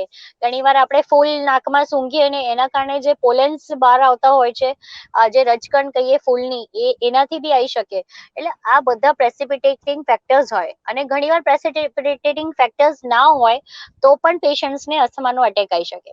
તો અસ્થમા એટલે મૂળ બેઝિકલી ફેફસાની જે શ્વાસ નળી છે ફેફસાની અંદર, એની અંદરની લેયરમાં આવેલો સોજો। અને સોજો જો લાંબા સમય સુધી રહે તો સોજો ધીરે ધીરે એક જાડી દિવાલ બની જાય એના ઉપર અને એના પછી એને ફાઇબ્રોસિસ થઈ જાય। એટલે આપણે એટલા માટે જ અસ્થમાની ટ્રીટમેન્ટ બહુ ઇનિશિયલ ફેઝમાં કરાવવી જરૂરી છે, કારણ કે ફેફસા જ્યારે બ્રોન્કેલ અસ્થમા રિવર્સિબલ એટલે એને સારું કરી શકાય, રિવર્સિબલ એટલે સારું કરી શકાય એવી પરિસ્થિતિમાં હોય, એવી સ્ટેજમાં હોય તો આપણે ડેફિનેટલી એની અંદરનો જે સોજો છે એ સોજાને પંપ દ્વારા કે દવાઓ દ્વારા એને ઓછો કરીને અસ્થમાનો કંટ્રોલ ત્યારે જ કરી દેવો જોઈએ। હવે ઘણીવાર લોકો એમ કહે છે કે અસ્થમા શું અને COPD શું? તો બંને શ્વાસની બીમારી છે, બંનેમાં ખાંસી થઈ શકે છે, બંનેમાં પેશન્ટને વારંવાર તકલીફ થઈ શકે છે। પણ COPD બીમારી મોટા ભાગના કેસીસમાં સ્મોકિંગથી થાય છે અને પોલ્યુશનથી થાય છે, એર પોલ્યુશનથી થાય છે, અને પણ 90% કેસીસમાં સ્મોકિંગથી થાય છે અને અમુક રેર કેસમાં એ જેનેટિક ડિસઓર્ડરથી થાય છે। તો COPD બીમારી એટલે કે જે એ બી ફેફસાની અંદરની નળીઓ સંકોચાઈ જતી હોય છે, પણ એમાં કેવું હોય છે કે એ ધીરે ધીરે રોગ વધ્યા જ કરે। જેમ ફેફસામાં કેવું, અસ્થમામાં કેવું કે રોગ થયો અને પછી પાછો નોર્મલ કન્ડિશન, એની ફેફસાની અંદરનો સોજો ઉતરી ગયો, નળીમાં સોજો ઉતરી ગયો, એવી રીતની પરિસ્થિતિ COPD માં થતી નથી। સીઓપીડીમાં કન્ટિન્યુઅસ એક સોજો રહે છે, કન્ટિન્યુઅસ ધીરે ધીરે વર્ષો વર્ષ સીઓપીડીમાં ફેફસાની નળીમાં અંદર સોજો આવવાથી ફેફસાની નળી ધીરે ધીરે બ્લોક થતી હોય છે, અને બ્લોક થતા એ પરસિસ્ટન્ટ ચેન્જીસ આવી જાય છે, અને એમાં પણ શ્વાસ નળી પાછી નાની થઈ જતી હોય છે, અને એમાં પણ પંપ આપીએ પણ નોર્મલ કન્ડિશનમાં એ વસ્તુ આવતી નથી. એટલે સીઓપીડી એક રિવર્સિબલ કન્ડિશન નથી. સીઓપીડીમાં કોઈ દિવસ નોર્મલ વસ્તુ થતી નથી, નોર્મલ સુધી પાછું પેશન્ટ પહોંચતું નથી. પણ અસ્થમામાં જો આપણે ટ્રીટમેન્ટ કરીએ તો ડેફિનેટલી પેશન્ટને નોર્મલ સ્ટેજ સુધી પાછું રિવર્સ કરી શકાય છે. એટલે એનો મતલબ એ નથી કે પાછો એને ઉથલો ના મારી શકે, પણ જો અસ્થમાને અર્લી સ્ટેજમાં ડિટેક્ટ કરીએ, સીઓપીડીને બી અર્લી સ્ટેજમાં ડિટેક્ટ કરીએ અને એમાં આપણે ટ્રીટમેન્ટ ચાલુ કરી દઈએ તો ફેફસાની અંદરનો સોજો ઘણો ખરો ઓછો થઈ જતો હોય છે. તો ઘણા પેશન્ટ એમ પૂછે કે મેડમ અસ્થમાની ટ્રીટમેન્ટ કેમ લેવાની? એટલા માટે લેવાની કે એ સોજો ધીરે ધીરે કરતા તમારું ફાઇબ્રોસિસ ના થઈ જાય, તમારી ફેફસાની નળી કાયમ માટે નાની ના થઈ જાય, કાયમ માટે સંકોચાઈ ના જાય. પછી એવું થશે કે તમારી ઉંમર 30 હશે અને તમારા ફેફસાની ઉંમર 40 થઈ જશે, તો એ ચાલશે? આપણને નહીં ચાલશે. સો એટલા માટે આપણે અસ્થમાની ટ્રીટમેન્ટ રેગ્યુલર ઇનિશિયલ સ્ટેજમાં લેવાની છે. જ્યારે થોડીક તકલીફ હોય ત્યારે પણ લેવાની છે. ઘણા પેશન્ટ બહુ સહન કર્યા કરે કે થોડીક જ ખાંસી છે મેડમ, થોડોક જ શ્વાસ છે, અને ફેફસાની અંદર જોઈએ તો આટલી બધી તકલીફો હોય, રોંકાઈ હોય, પણ એ લોકોને ખ્યાલ નહીં આવતો હોય. એટલે હંમેશા ડોક્ટર પાસે ચેકઅપ કરાવવાનો અસ્થમાના પેશન્ટ્સે, અને એ જોવાનું કે અંદર ફેફસાની અંદર રોંકાઈ છે કે નહીં. ડોક્ટર પાસે ચેકઅપ કરાવીને પીએફટી રિપોર્ટ કરાવવાનો, એટલે પલ્મોનરી ફંક્શન ટેસ્ટ રિપોર્ટ કરાવવાનો. એમાં જોવાનું દર 6 મહિને પીએફટી રિપોર્ટ કરાવવાનો અસ્થમાના પેશન્ટે કે ભાઈ એનો રોગ કંટ્રોલમાં આવી રહ્યો છે કે વધી રહ્યો છે. અને જો વધી રહ્યો છે તો ટ્રીટમેન્ટ સ્ટેપ અપ કરવી પડે, અને જો ઘટી રહ્યો છે તો ટ્રીટમેન્ટ ઓછી બી કરી દેવી પડે. હવે ઘણા લોકોને એમ થાય કે મેડમ આની તો ટેવ પડી જશે. જે મેઇન ટ્રીટમેન્ટ છે અસ્થમાની કે સીઓપીડીની એ પંપ છે. આપણે ઘણીવાર મૂવીઝમાં જોયું છે કે ફેફસામાં દવા લેવા માટે આપણે એક પંપ લેતા હોઈએ છીએ, અને પંપ મોઢે વડે લેતા હોઈએ છીએ, અને આમ પ્રેસ કરીએ એટલે પંપની દવા મોઢામાં જાય, પછી ગળામાંથી ફેફસામાં જતી હોય છે. તો pump internationally WHO recommended world global health જે ગાઈડલાઇન્સ ઓફ અસ્થમા છે, ઝીના ગાઈડલાઇન્સ છે, એના દ્વારા રિકમેન્ડેડ છે, WHO દ્વારા રિકમેન્ડેડ છે કે પંપ જ મેઇન ટ્રીટમેન્ટ ઓફ અસ્થમા છે. આપણે ઘણા લોકો એમ વિચારે કે ગોળી લઈ લઈએ, ઇન્જેક્શન લઈ લઈએ, સ્ટીરોઇડના ઇન્જેક્શન લઈ લઈએ, શ્વાસની નળીઓ ખોલવાના ઇન્જેક્શન લઈ લઈએ, પણ એ બધી ટેમ્પરરી વસ્તુ છે. Main treatment of asthma is inhalers, pump. એટલે પંપ જે છે તમારા ફેફસાની અંદર એની દવાઓ જાય, એની દવાઓ સ્પ્રેડ થાય અને લોકલી ઇફેક્ટ કરીને એમાં સોજો ઉતારવાની દવા હોય છે, જેને આપણે સાદી ભાષામાં કહીએ છીએ એન્ટી ઇન્ફ્લામેટરી ડ્રગ્સ. એટલે પંપ દ્વારા એન્ટી ઇન્ફ્લામેટરી ડ્રગ્સ ફેફસામાં જાય, અને પંપની કોઈ જ એની ટેવ પડતી નથી. એકચ્યુઅલી એ જરૂરી છે તમારા શરીર માટે. તમે એને નહીં લેશો તો તમારો સોજો ઉતરશે નહીં, ફેફસાની નળી ધીરે ધીરે સંકોચાતી જશે, અને ધીરે ધીરે સંકોચાઈને તમે બિલકુલ ચાલી નહીં શકો, તમારી કેપેસિટી ઘટી જશે, તમને શ્વાસ વધી જશે. તો આ બધી વસ્તુ તમારી સાથે ના થાય એની માટે આપણે રેગ્યુલર પંપ લેવાનો છે, અને પંપથી કોઈ સાઈડ ઇફેક્ટ નથી. કારણ કે એકદમ સરસ વાત કરે. પંપની અંદર ડોઝ માઇક્રોગ્રામમાં આવે છે. માઇક્રોગ્રામમાં ડોઝ હોય તો એની સાઈડ ઇફેક્ટ નથી. જો આપણે રોજ બીપીની ગોળી લઈ શકતા હોઈએ, આપણે ડાયાબિટીસની ગોળી લઈ શકતા હોઈએ, આપણે રોજ બ્રશ કરી શકતા હોઈએ, રોજ નાહી શકતા હોઈએ, તો એક અસ્થમા માટે રોજ એક પંપ મારવામાં કોઈ જ વાંધો નથી. નહીં, આ એકદમ સાચી વાત છે. મેડિકલ સ્ટોર્સ ની ઉપરથી પણ એ લોકો કહે છે, દવાવાળા પણ એને પ્રમોશન કરે છે. પણ અમારા ફેમિલી ફિઝિશિયન ડોક્ટર હરેશભાઈ પણ છે. તો ડોક્ટર હરેશભાઈ, તમને આના વિશેના શું અનુભવ? તમે જ્યારે પેશન્ટને પંપ વિશેની વાત કરો છો તો એ વખતે લોકોનો ભાવભાવ, લોકોની સાથેની વર્તણૂક તમારી સાથેની કેવી બદલાઈ જાય છે ડોક્ટર હરેશભાઈ? હા, અત્યારે શરૂઆતમાં તો આપણે તકલીફ પડી જાય છે કોઈ પણ દર્દીને સમજાવતા, પણ એ લોકોને તો એમ જ લાગે છે પંપ એટલે આપણે લાઈફ લોંગ લેવો પડશે. જેમ પારુલબેને સમજાવ્યું તે પ્રમાણે જ અમે પણ સમજાવીએ છીએ કે તમારા માટે સૌથી સારી વસ્તુ આના માટે ઇન્હેલર જ છે. એમને કહ્યું તે સાચું જ કહ્યું કે આપણે જે ટેબ્લેટ્સ લઈએ છીએ એ તો આપણે મિલીગ્રામના ડોઝમાં, લગભગ આપણે પંપમાં જે દવા આવે છે એના કરતા હજારો ગણી વધારે ડોઝમાં આપણે લેવી પડે છે, અને એ દવા આપણા લીવરમાં થઈને પછી આપણે ફેફસામાં જાય છે. જ્યારે આપણે ઇન્હેલર થેરાપી આપીએ છીએ પંપ વગેરે, તો એ આપણે ડાયરેક્ટ જ્યાં જરૂર છે ફેફસામાં ત્યાં જ પહોંચે છે. આવી રીતે એમને જયારે સમજાવીએ છીએ ત્યારે પેશન્ટ સમજી શકે છે. બાકી શરૂઆતમાં તો પંપ એટલે એટલું મોટું એ લોકો ગણે છે કે નહીં, આ વસ્તુ તો અમારે ટેવ પાડવી જ નથી, આ જ એમના શબ્દો હોય છે. પણ આપણે શાંતિથી જયારે બરાબર. એમને સમજાવીએ છીએ, આ બધા જે પ્રકારો એના હોય છે એ પણ એમને સમજાવીએ છીએ, અને એમને કેટલો આનાથી નુકસાન ઓછું થાય છે, દવા કરતા પંપ કેટલો ફાયદાકારક છે, એ બધું આપણે સમજાવીએ ત્યારે દર્દીને થાય છે કે નહીં, ચાલો ને, ખરેખર પંપ નહીં લેવો જોઈએ. નહીં હરેશભાઈ આપણે તો ચાલો ને, ડોક્ટર મિલનભાઈ આપણી જોડે જ છે, તો એમને હા. આપણે પૂછીએ કે આ જે પંપ અને કેટલી આ જે થેરાપી છે તે જરા એમની પાસે ડિવાઇસીસ પણ અવેલેબલ છે, તો આપ અમારા દર્શક મિત્રોને મિલનભાઈ એ પણ જરા બતાવી દેશો તો યોગ્ય થશે. અમારા દર્શક મિત્રો જાણશે ને અત્યારની લેટેસ્ટ જે પંપ આવ્યા છે તે તો બહુ સરસ છે, તો આપ અમારા દર્શક મિત્રોને જણાવશો એના વિશે. જે સાહેબે કીધું એ પ્રમાણે બહુ અગત્યની વાત. એમાં બે વસ્તુ એડ કરી. જ્યારે હું અમારું ચેસ્ટ મેડિસિન સ્ટડી કરતા હતા ત્યારે મારા જે ટીચર હતા એ છે ને પંપ અથવા તો ઇન્હેલર ને એક્ઝામ્પલ આપતા હતા ચપ્પલ સાથે, એટલે કે આપણે જે બૂટ ચપ્પલ પહેરીએ તેની સાથે. એ એટલા માટે કે જ્યારે એ અસ્થમાના દર્દીઓને આપણે એ રીતના સમજાવી શકીએ કે જો તમે બૂટ ચપ્પલ વગર ફોર એક્ઝામ્પલ બહાર નીકળો તો તમને કાંટો વાગવાનું, પથ્થર વાગવાનું ચાન્સીસ બહુ વધારે હોય છે. એ વાગે પછી એમાં ઇન્ફેક્શન થાય ને પછી તમે ટ્રીટમેન્ટ કરો અને સારા થાવ, એના કરતા પહેલેથી જ આપણે બૂટ ચપ્પલ પહેરીને બહાર નીકળે, જેથી કરીને ઘડી ઘડી ત્યાં વાગે નહીં અથવા તમને ઈજા નહીં થાય.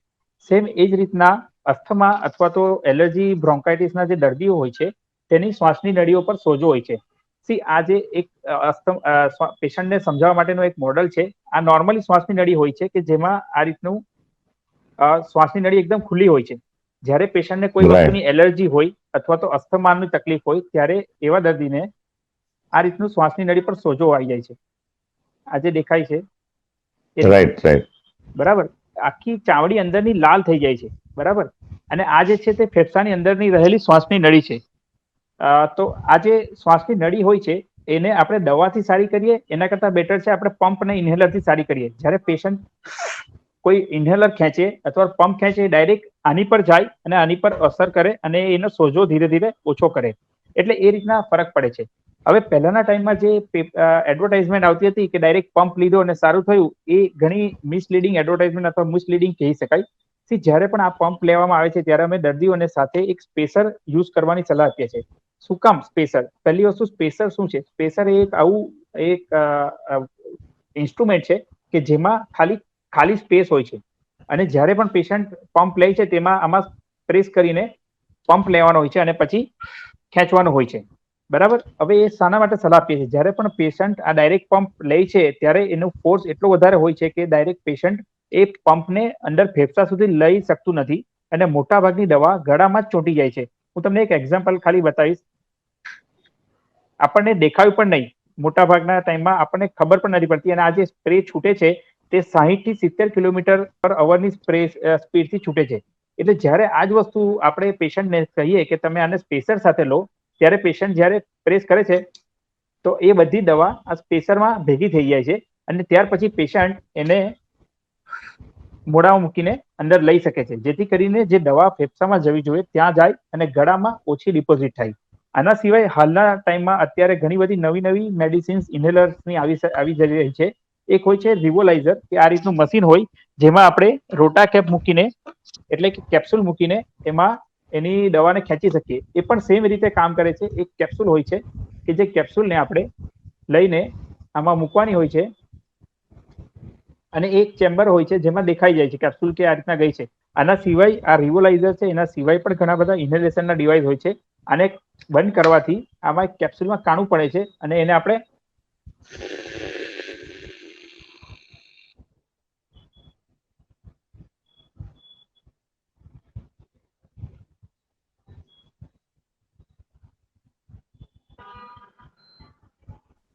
ઊંડું ખેંચવાનું છે અને એનાથી અગત્યની સ્ટેપ છે કે શ્વાસ રોકવાનો છે. જ્યારે પેશન્ટ ઊંડો શ્વાસ મોઢાથી ખેંચે છે ત્યારે આમાં રહેલો પાવડર બધો આ ચેમ્બરમાં થઈ મોઢા થ્રુ ફેફસામાં જાય છે, અને જ્યારે ફેફસામાં દવા જાય છે ત્યારે પેશન્ટ શ્વાસ રોકીને રાખશે તો એ બધી જ દવા કે જે ફેફસામાં શ્વાસની નળી પર જાય છે એ ત્યાં ચોંટી જશે અને ધીરે ધીરે એની અસર કરવા માંડશે. એટલા માટે પેશન્ટે ઇન્હેલર અથવા તો આવું કેપ્સ્યુલ લીધા પછી શ્વાસ રોકવો એ પણ બહુ જરૂરી છે. ત્યાર પછી ત્રીજું સૌથી અગત્યનું સ્ટેપ છે, જ્યારે પણ આ પેશન્ટ ઇન્હેલર અથવા તો આવી કેપ્સ્યુલ લઈ ત્યાર પછી ઇમિડિયેટલી પેશન્ટે કોગળા કરવા જોઈએ પાણીના. શું કામ કોગળા કરવા જોઈએ? કારણ કે જે દવાઓ મોઢામાં ચોંટી ગઈ છે એ દવા આડઅસર કરાવી શકે અને મોઢામાં ઇન્ફેક્શન કરાવી શકે અથવા તો મોઢામાં છાલા પડી શકે અને મોઢાનો ટેસ્ટ ખરાબ થઈ શકે. આવી વસ્તુ નહીં થાય એટલા માટે દર્દીએ તરત કોગળા કરી લેવા જોઈએ. અને ઇન્હેલર અને ઇન્હેલરને લગતી ડિવાઇસીસ ને તમારે ડોક્ટરના અનુસંધાન પ્રમાણે ચેન્જીસ કરવા જોઈએ. આ જે સ્પેસર હોય છે, ઘણીવાર અમારી પાસે દર્દી આવે છે તો આ ટ્રાન્સપરન્ટ હોય છે, એટલે પારદર્શક હોવી જોઈએ. તે કમ્પ્લીટલી વ્હાઇટ આઉટ થઈ ગયું હોય છે, કારણ કે દર્દી કેટલીક વાર 3 વર્ષ 4 વર્ષ સુધી એકનું એક સ્પેસર વાપર્યા કરે છે, જે રેકમેન્ડેડ નથી. 6 મહિને એકવાર સ્પેસર ચેન્જ કરવું જોઈએ, મેક્સિમમ 1 વર્ષે આ ઇન્સ્ટ્રુમેન્ટ ચેન્જ કરી દેવું જોઈએ. રિવોલાઇઝર જે હોય છે તે પણ જ્યારે એ ખરાબ થવા માંડે, એનું ચેમ્બર બ્લોક થવા માંડે તો એને ચેન્જ કરી દેવું હોવું જોઈએ.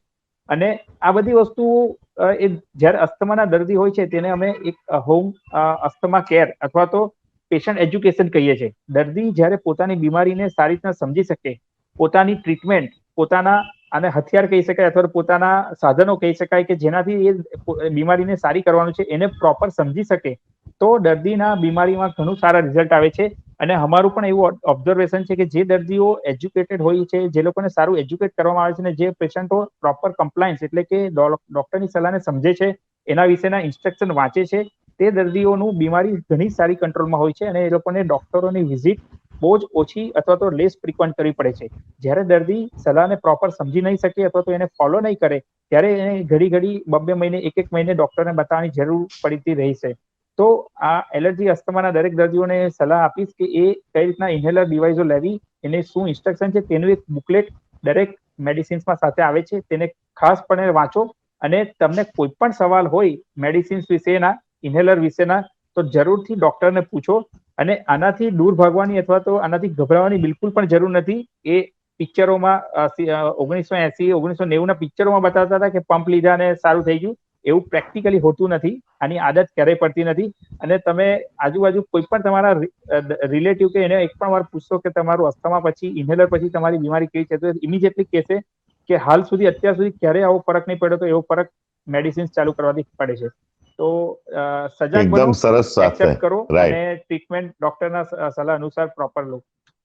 એકદમ સાચી વાત કરી ડોક્ટર મિલનભાઈ. અને લોકોને સોંસરવી ઉતરી જાય, અમારી ગુજરાતી ભાષામાં આપણે કહીએ ને કે તમે જે રીતના સમજાવ્યું ને, તમે ને હરેશભાઈએ, તો એ તમારી વાત ડાયરેક્ટ દર્શકના જેમાં સોંસરવી ઉતરી જાય એવી વાત થઈ. ખૂબ જ સમજદારી વાળી વાત હતી. અને દર્શક મિત્રો, એ વાત તો સાચી જ છે ને કે તમે મોઢાથી ગોળી લેશો તો એ મિલીગ્રામના હિસાબમાં લેવાની છે. અને પારુલબેને કીધું તે પ્રમાણે આ જ દવા તમારે જો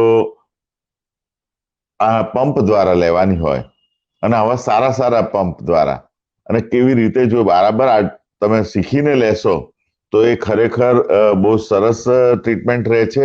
અને આ ટ્રીટમેન્ટથી તમને કોઈ પણ જાતની લાંબા ગાળેની બીમારી થતી નથી અને વહેલી સારી થાય છે. એ પણ એક, કારણ કે બહુ ઓછો ડોઝ જાય છે ને એમાં, એટલે એની આડઅસર પણ નથી થતી. એટલે આડઅસર વગરની દવા જો તમારે ઉપયોગમાં થતી હોય તો એ જ ઉપયોગ કરવો જોઈએ ને દર્શક મિત્રો.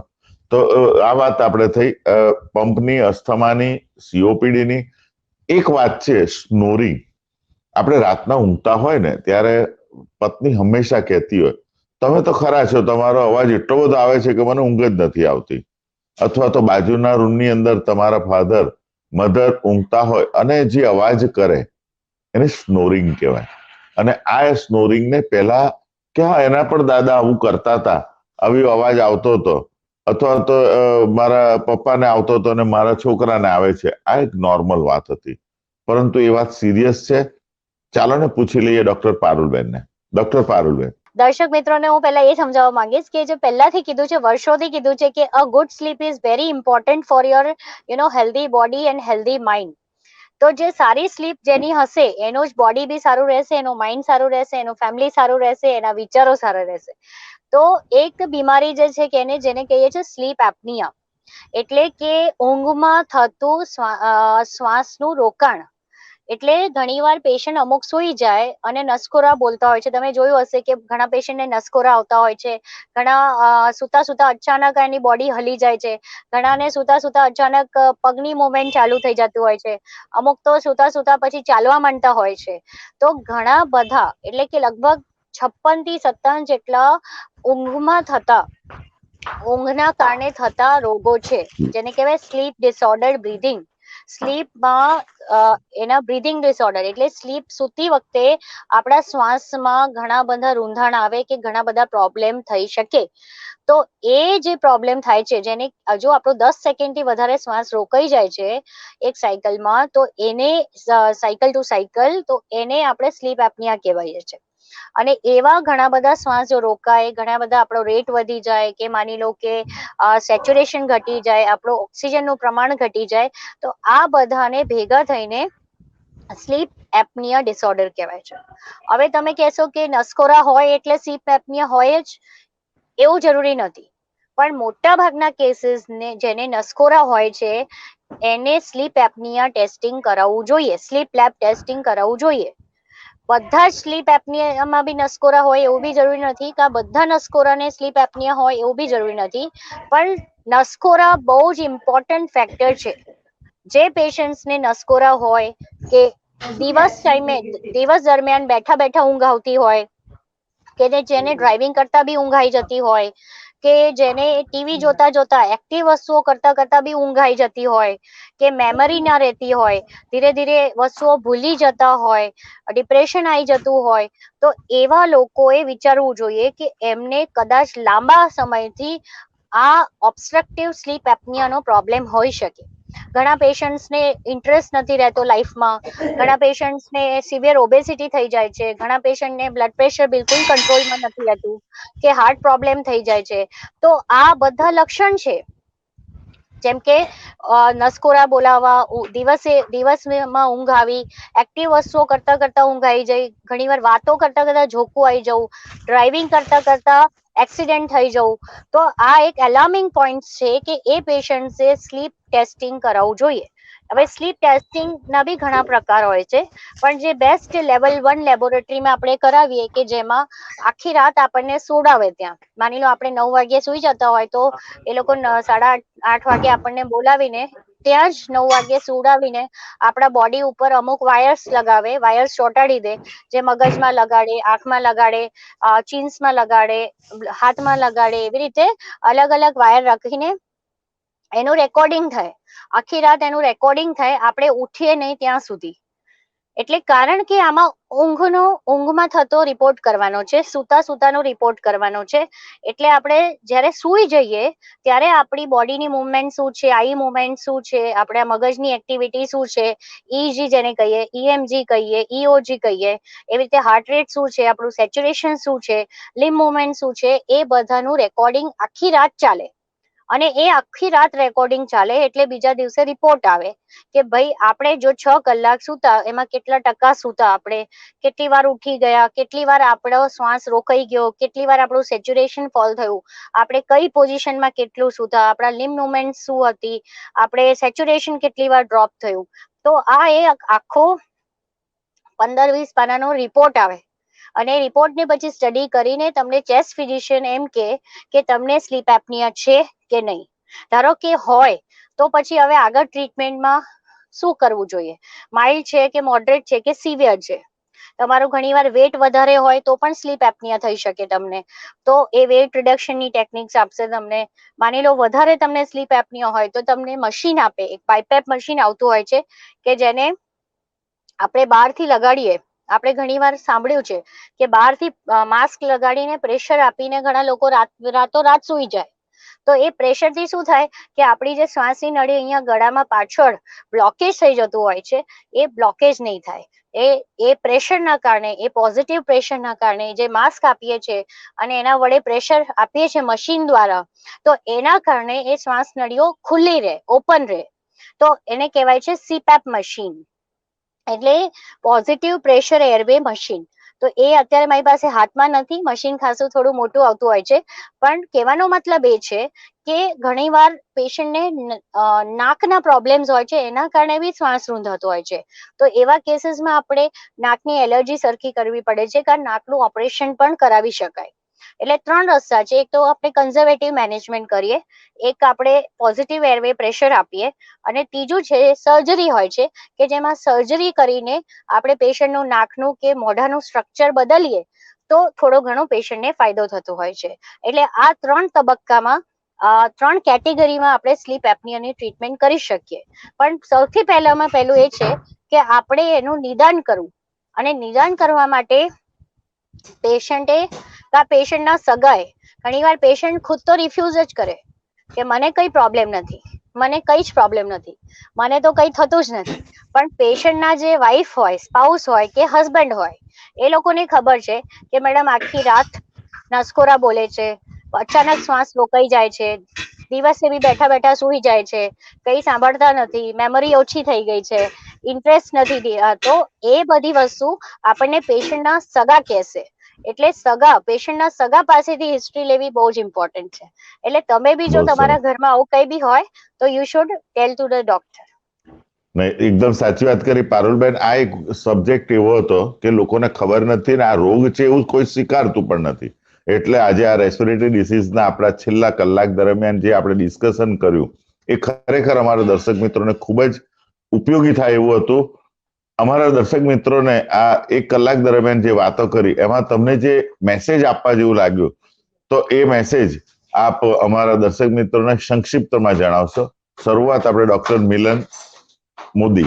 હાલના સમયમાં જે ખરો અગત્યનો મેસેજ આપવા જેવો મને લાગે છે એ એક સૌથી અગત્યનો મેસેજ એ છે કે તમારી અવેરનેસ અથવા તો સજાગતા કહેવું, સમયસર જરૂરત હોય તે ડોક્ટરને બતાવો, ડોક્ટર કહે તેના અનુસંધાનને પ્રોપરલી ફોલો કરો અને એ પ્રમાણે ટ્રીટમેન્ટ કરો. તમારા ડોક્ટર પર ભરોસો રાખો અને જે ડોક્ટર સલાહ આપે, ટ્રીટમેન્ટ આપે અને જ્યારે ફોલોઅપ કહે અથવા તો તેને અનુસંધાન પ્રમાણે જે ડાયરેક્શન આપે તેને ફોલો કરો. બીજી વસ્તુ, કોરોના રિલેટેડ જે અત્યારે વાતો થાય છે બરાબર છે, પણ કોરોનાથી બીવાની જરૂર નથી. દર્દીઓ ઘણા બધા સારા થાય છે, તે આપણે ધ્યાનમાં રાખવું જરૂરી છે. અને ધીરે ધીરે હવે કોરોના ઘણે ઓછા પ્રમાણમાં થઈ ગયું છે. ત્રીજી વસ્તુ, એલર્જી, કે જેના પર આપણે ઘણી બધી ચર્ચા કરી, એના વિશે હું એક વસ્તુ જરૂરથી કહીશ. એલર્જીથી દૂર ભાગવાની જરૂર નથી, અથવા તો એલર્જીને એ રીતના એક્સેપ્ટ કરવાની પણ જરૂર નથી કે આ બીમારી સારી નહીં થઈ શકે, જીવનભર આવું રહી શકે, એવું બિલકુલ જરૂરી નથી. સ્પેશિયાલિસ્ટ ડોક્ટરને બતાવો, એના પ્રમાણે સ્ટેપ વાઇઝ નિદાન કરો, ટ્રીટમેન્ટ કરો, અને કેટલાક દર્દીઓ કે જે ડોક્ટરો સલાહ આપે એ પ્રમાણે હશે તો એને જડમૂળથી પણ એલર્જીને સારી કરી શકાય છે. અને નસકોરાની બીમારી વિશે જે પારુલ મેડમે જણાવ્યું એ હાલથી વધતી જતી બીમારી છે અથવા તો નવી બીમારી છે કે જે આવવાના સમયોમાં વધવાની છે, એટલે કે ફરાટાની બીમારી વધવાની છે. આના માટે આ બધી બીમારીઓ, આના સિવાય એક સૌથી અગત્યની સલાહ હું એ પણ આપીશ કે આ બધી બીમારીઓમાંથી બચવા માટે સૌથી સારો અને સરળ ઉપાય એ છે કસરત રેગ્યુલર કરો, પૂરતા પ્રમાણમાં ઊંઘ લો, મોબાઈલ અને ટીવી જેવી ડિવાઇસથી બને એટલું ઓછું રહો, પાણી વધારે પીવો અને હેલ્ધી ખોરાક ખાઓ. આ બેઝિક વસ્તુ ફોલો કરવાથી પણ આપણે ઘણી બધી બીમારીઓથી દૂર રહી શકીએ છીએ અને ડોક્ટરોથી પણ આપણે કદાચ વિઝિટ ઓછી કરી શકીએ છીએ. સરસ. ડોક્ટર હરીશ ભાવસાર. નમસ્કાર. મિલનભાઈની વાત સાથે હું બરોબર સહમત છું કે કારણ કે આ બધા જે શ્વસન તંત્રના રોગો છે એના માટે જો આપણે શરીરનું સ્વાસ્થ્ય જો આપણું સ્વાસ્થ્ય જો આપણું સારું હોય અને આપણે આપણી રોગ પ્રતિકારક શક્તિ સારી હોય તો આપણે એની સામે સારી રીતે લડી શકીએ છીએ. એના માટે એમણે કીધું તેમ રેગ્યુલર કસરત, સમયસરની ઊંઘ, આ 2 બહુ જ અગત્યના ફેક્ટર છે. બીજું, કોરોના માટે પણ એમણે વાત કરી, તે ખરેખર તો કહેતા દુઃખ થાય છે કે હજુ આજની તારીખે પણ અમારા ઘણા દર્દીઓ આવે છે, એવા લક્ષણો હોય છે કે ભાઈ આને હોઈ શકે, તો હજુ પણ ટેસ્ટ કરાવવા માટે એમને સમજાવતા નાકે દમ આવી જાય છે. એટલે હું હજુ પણ બધાને કહીશ કે સમયસર તમે એનું નિદાન કરાવવા માટે સહકાર આપો, તમે ડોક્ટરને પણ અને આપણા પ્રશાસનને પણ. અને જો સમયસર આપણું નિદાન થઈ જાય તો એની સરળ સારવાર છે, બચી પણ શકાય છે અને લગભગ 90% જેટલા દર્દીઓ તો આપણા એનાથી બચી જ જાય છે. ફક્ત 10% જ કોઈ કોમ્પ્લિકેશન થાય છે કે ઉંમરવાળા હોય કે ડાયાબિટીસ હોય, બ્લડ પ્રેશર હોય એની સાથે હોય. બીજું, આપણે લેક્ચરમાં જોયું એમ ઘણી વખત આ લેભાગુ જાહેરાતો હોય છે, તો એ ખરેખર તો આપણા જે આવા બધા એલર્જી છે કે અસ્થમા છે, એવા બધા જે કાયમના રોગો હોય છે એનો આ લોકો ગેરફાયદો ઉઠાવતા હોય છે અને દર્દીને આકર્ષતા હોય છે. આવી જાહેરાતોમાં ખરેખર એનાથી બચવું જોઈએ અને આપ આપના ફેમિલી ડોક્ટરને કન્સલ્ટ કરી શકો છો. ફેમિલી ડોક્ટર આપને સલાહ આપે તે પ્રમાણે પછી આપ સ્પેશિયાલિસ્ટને પણ બતાવી શકો છો અને સાયન્ટિફિક રીતે સારવાર લઈ શકો છો. બસ એ જ. ડોક્ટર પારુલબેન વડગામા. હું દર્શક મિત્રોને એટલું જ કહેવા માંગીશ કે હેલ્થ ઇઝ મોસ્ટ ઇમ્પોર્ટન્ટ. અત્યારે આપણે કોવિડમાં જાણી લીધું છે કે બાકી બધી વસ્તુ ઇમ્પોર્ટન્ટ નથી, પણ કોઈ બી હેલ્થનો પ્રોબ્લેમ હોય, કોવિડનો હોય કે બીજો કોઈ બી પ્રોબ્લેમ હોય, તરત ને તરત ડોક્ટર્સને બતાવો. કોઈ પણ પ્રોબ્લેમ હોય તો ડોક્ટર્સને બતાવો. ફેફસાનો પ્રોબ્લેમ હોય તો ચેસ્ટ ફિઝિશિયનને બતાવો અને એના પછી જે એ લોકો કે એ પ્રમાણે ફોલો કરો. કોવિડમાં બી જેટલી બધી મૃત્યુ થઈ છે એ પણ લેટ આવવાના કારણે, મોટાભાગની પ્રોબ્લેમ્સ લેટ આવવાના કારણે થઈ છે. ડાયગ્નોસિસ ટાઈમસર નહીં થયું, કાં ટેસ્ટિંગમાં ડિલે કર્યું, એના કારણે થઈ છે. એટલે જેટલું જલ્દી તમે રિપોર્ટ કરશો તમારા ડોક્ટરને, જેટલી જલ્દી ટેસ્ટિંગ કરાવશો, હજી કોવિડ મટી નથી ગયું. Covid is not over. Thank you Parulben, doctor Milanbhai, doctor Hareshbhai, આપ સૌ અમારા મિત્ર ચેનલના બ્રોડકાસ્ટ સ્ટુડિયોમાં આવ્યા અને અમારા દર્શક મિત્રોને ખૂબ જ સરસ માહિતી આપી. અને અત્યારે કેવી રીતે તમારે વર્તવું જોઈએ અને કેવી રીતે તમારે ડોક્ટરની સલાહ લઈ અને આગળ વધવાથી શું તન મન અને ધનથી તમે ખુંવાર થતા બચો છો, એ વાત પણ આજે બહુ સરસ રીતના આપણે કરી. આપ સૌનો અમારા મિત્ર ચેનલમાં આવ્યા તે બદલ ખૂબ ખૂબ આભાર. દર્શક મિત્રો, એવું કહેવાય છે રેસ્પિરેટરી ડિસીઝ માટે કે ડિસ્ટન્સનાય નમઃ, માસ્કાય નમઃ અને નમસ્કારાય નમઃ. આ રેસ્પિરેટરી ડિસીઝ એ કોરોના માટે જ એવું નથી કે ડિસ્ટન્સ રાખવું, માસ્ક પહેરવો અથવા તો નમસ્કાર કરવા. આ દરેક રોગ માટે રેસ્પિરેશનના, કારણ કે એ ડ્રોપલેટ દ્વારા ફેલાય છે, જો આટલું તમે કરશો ને તો આ રેસ્પિરેટરી ડિસીઝ તમને ન લાગશે અને ચોક્કસ રીતના તમે આ રોગથી દૂર રહી શકશો. કોરોના હોય કે બીજા રેસ્પિરેટરી ફેફસાના કોઈ પણ રોગ હોય. તો આટલું ચોક્કસ ધ્યાન રાખજો. દર્શક મિત્રો, આવા કોઈક સરસ વિષય સાથે અથવા તો તમને ગમતા વિષય સાથે હું આપનો મિત્ર ડોક્ટર ભૂપેશ ચાવડા, સ્વાસ્થ્ય મિત્રના mission 20 with doctor Bhupesh Chavda માં ફરીથી ઉપસ્થિત થતો રહીશ. નમસ્કાર. આ છે આધુનિક યુગની પ્રગતિશીલ જીવનશૈલી. આંખો અંજવી દે એવી અને વ્યસ્ત જીવનશૈલી પોતાની સાથે ઘણી બધી બીમારીઓ પણ લાવે છે. જીવનની દરેક નાની મોટી સમસ્યાઓનો સામનો કરતા કરતા આપણે દરેક પડાવ પર તંદુરસ્ત રહેવું બહુ જરૂરી છે. રમતનું મેદાન હોય કે આખા દિવસનો થાક, કેલ્શિયમની ઉણપ કોઈ પણ વ્યક્તિમાં આવી શકે છે. દુખાવો કેવો પણ હોઈ શકે છે. રોજ રોજની દવાઓથી મુક્તિ મેળવો અને ઘરે લઈ આવો શુદ્ધ સિદ્ધાંત પીવાનો ચૂનો, જે નેચરલી આલ્કલાઇન હોવાની સાથે સાથે ORP બેલેન્સ્ડ કરે છે. સિદ્ધાંત આલ્કકેડમાં કેલ્શિયમ, વિટામિન D3, મેગ્નેશિયમ અને એન્ટીઓક્સિડન્ટ છે, જે રોગ પ્રતિકારક શક્તિ વધારવામાં અને 70થી પણ વધારે બીમારીઓમાં સહાય કરે છે. જી હા, ચૂનો, જે ફક્ત તમારા શરીરમાં રહેલી કેલ્શિયમની કમી પૂરી નથી કરતો, પરંતુ તમારા સ્નાયુઓ પણ મજબૂત બનાવે છે. એનો યોગ્ય માત્રામાં ઉપયોગ કરવાથી સાંધાના દુખાવામાં પણ રાહત મળે છે. ફ્રેક્ચરમાં તૂટેલા હાડકાં પણ જોડી શકાય છે. ઉત્તમ ગુણવત્તાવાળો આ સિદ્ધાંત આલ્કકેડ દરેક શહેર અને ગામે પહોંચાડવા ઉપરાંત લોકોના દિલમાં પણ વસી ગયો છે.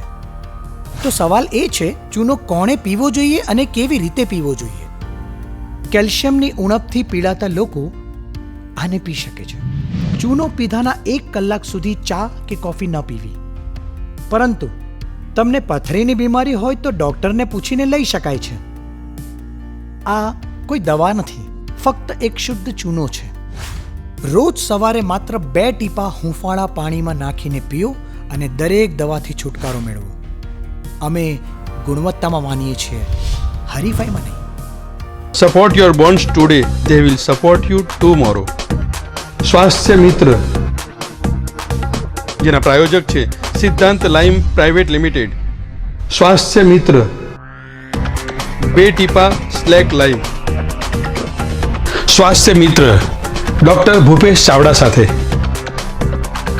શરીરની સંપૂર્ણ તંદુરસ્તી માટે. સ્વાસ્થ્ય મિત્ર અંતર્ગત mission fit 2020 four healthy life. સ્વાસ્થ્ય મિત્ર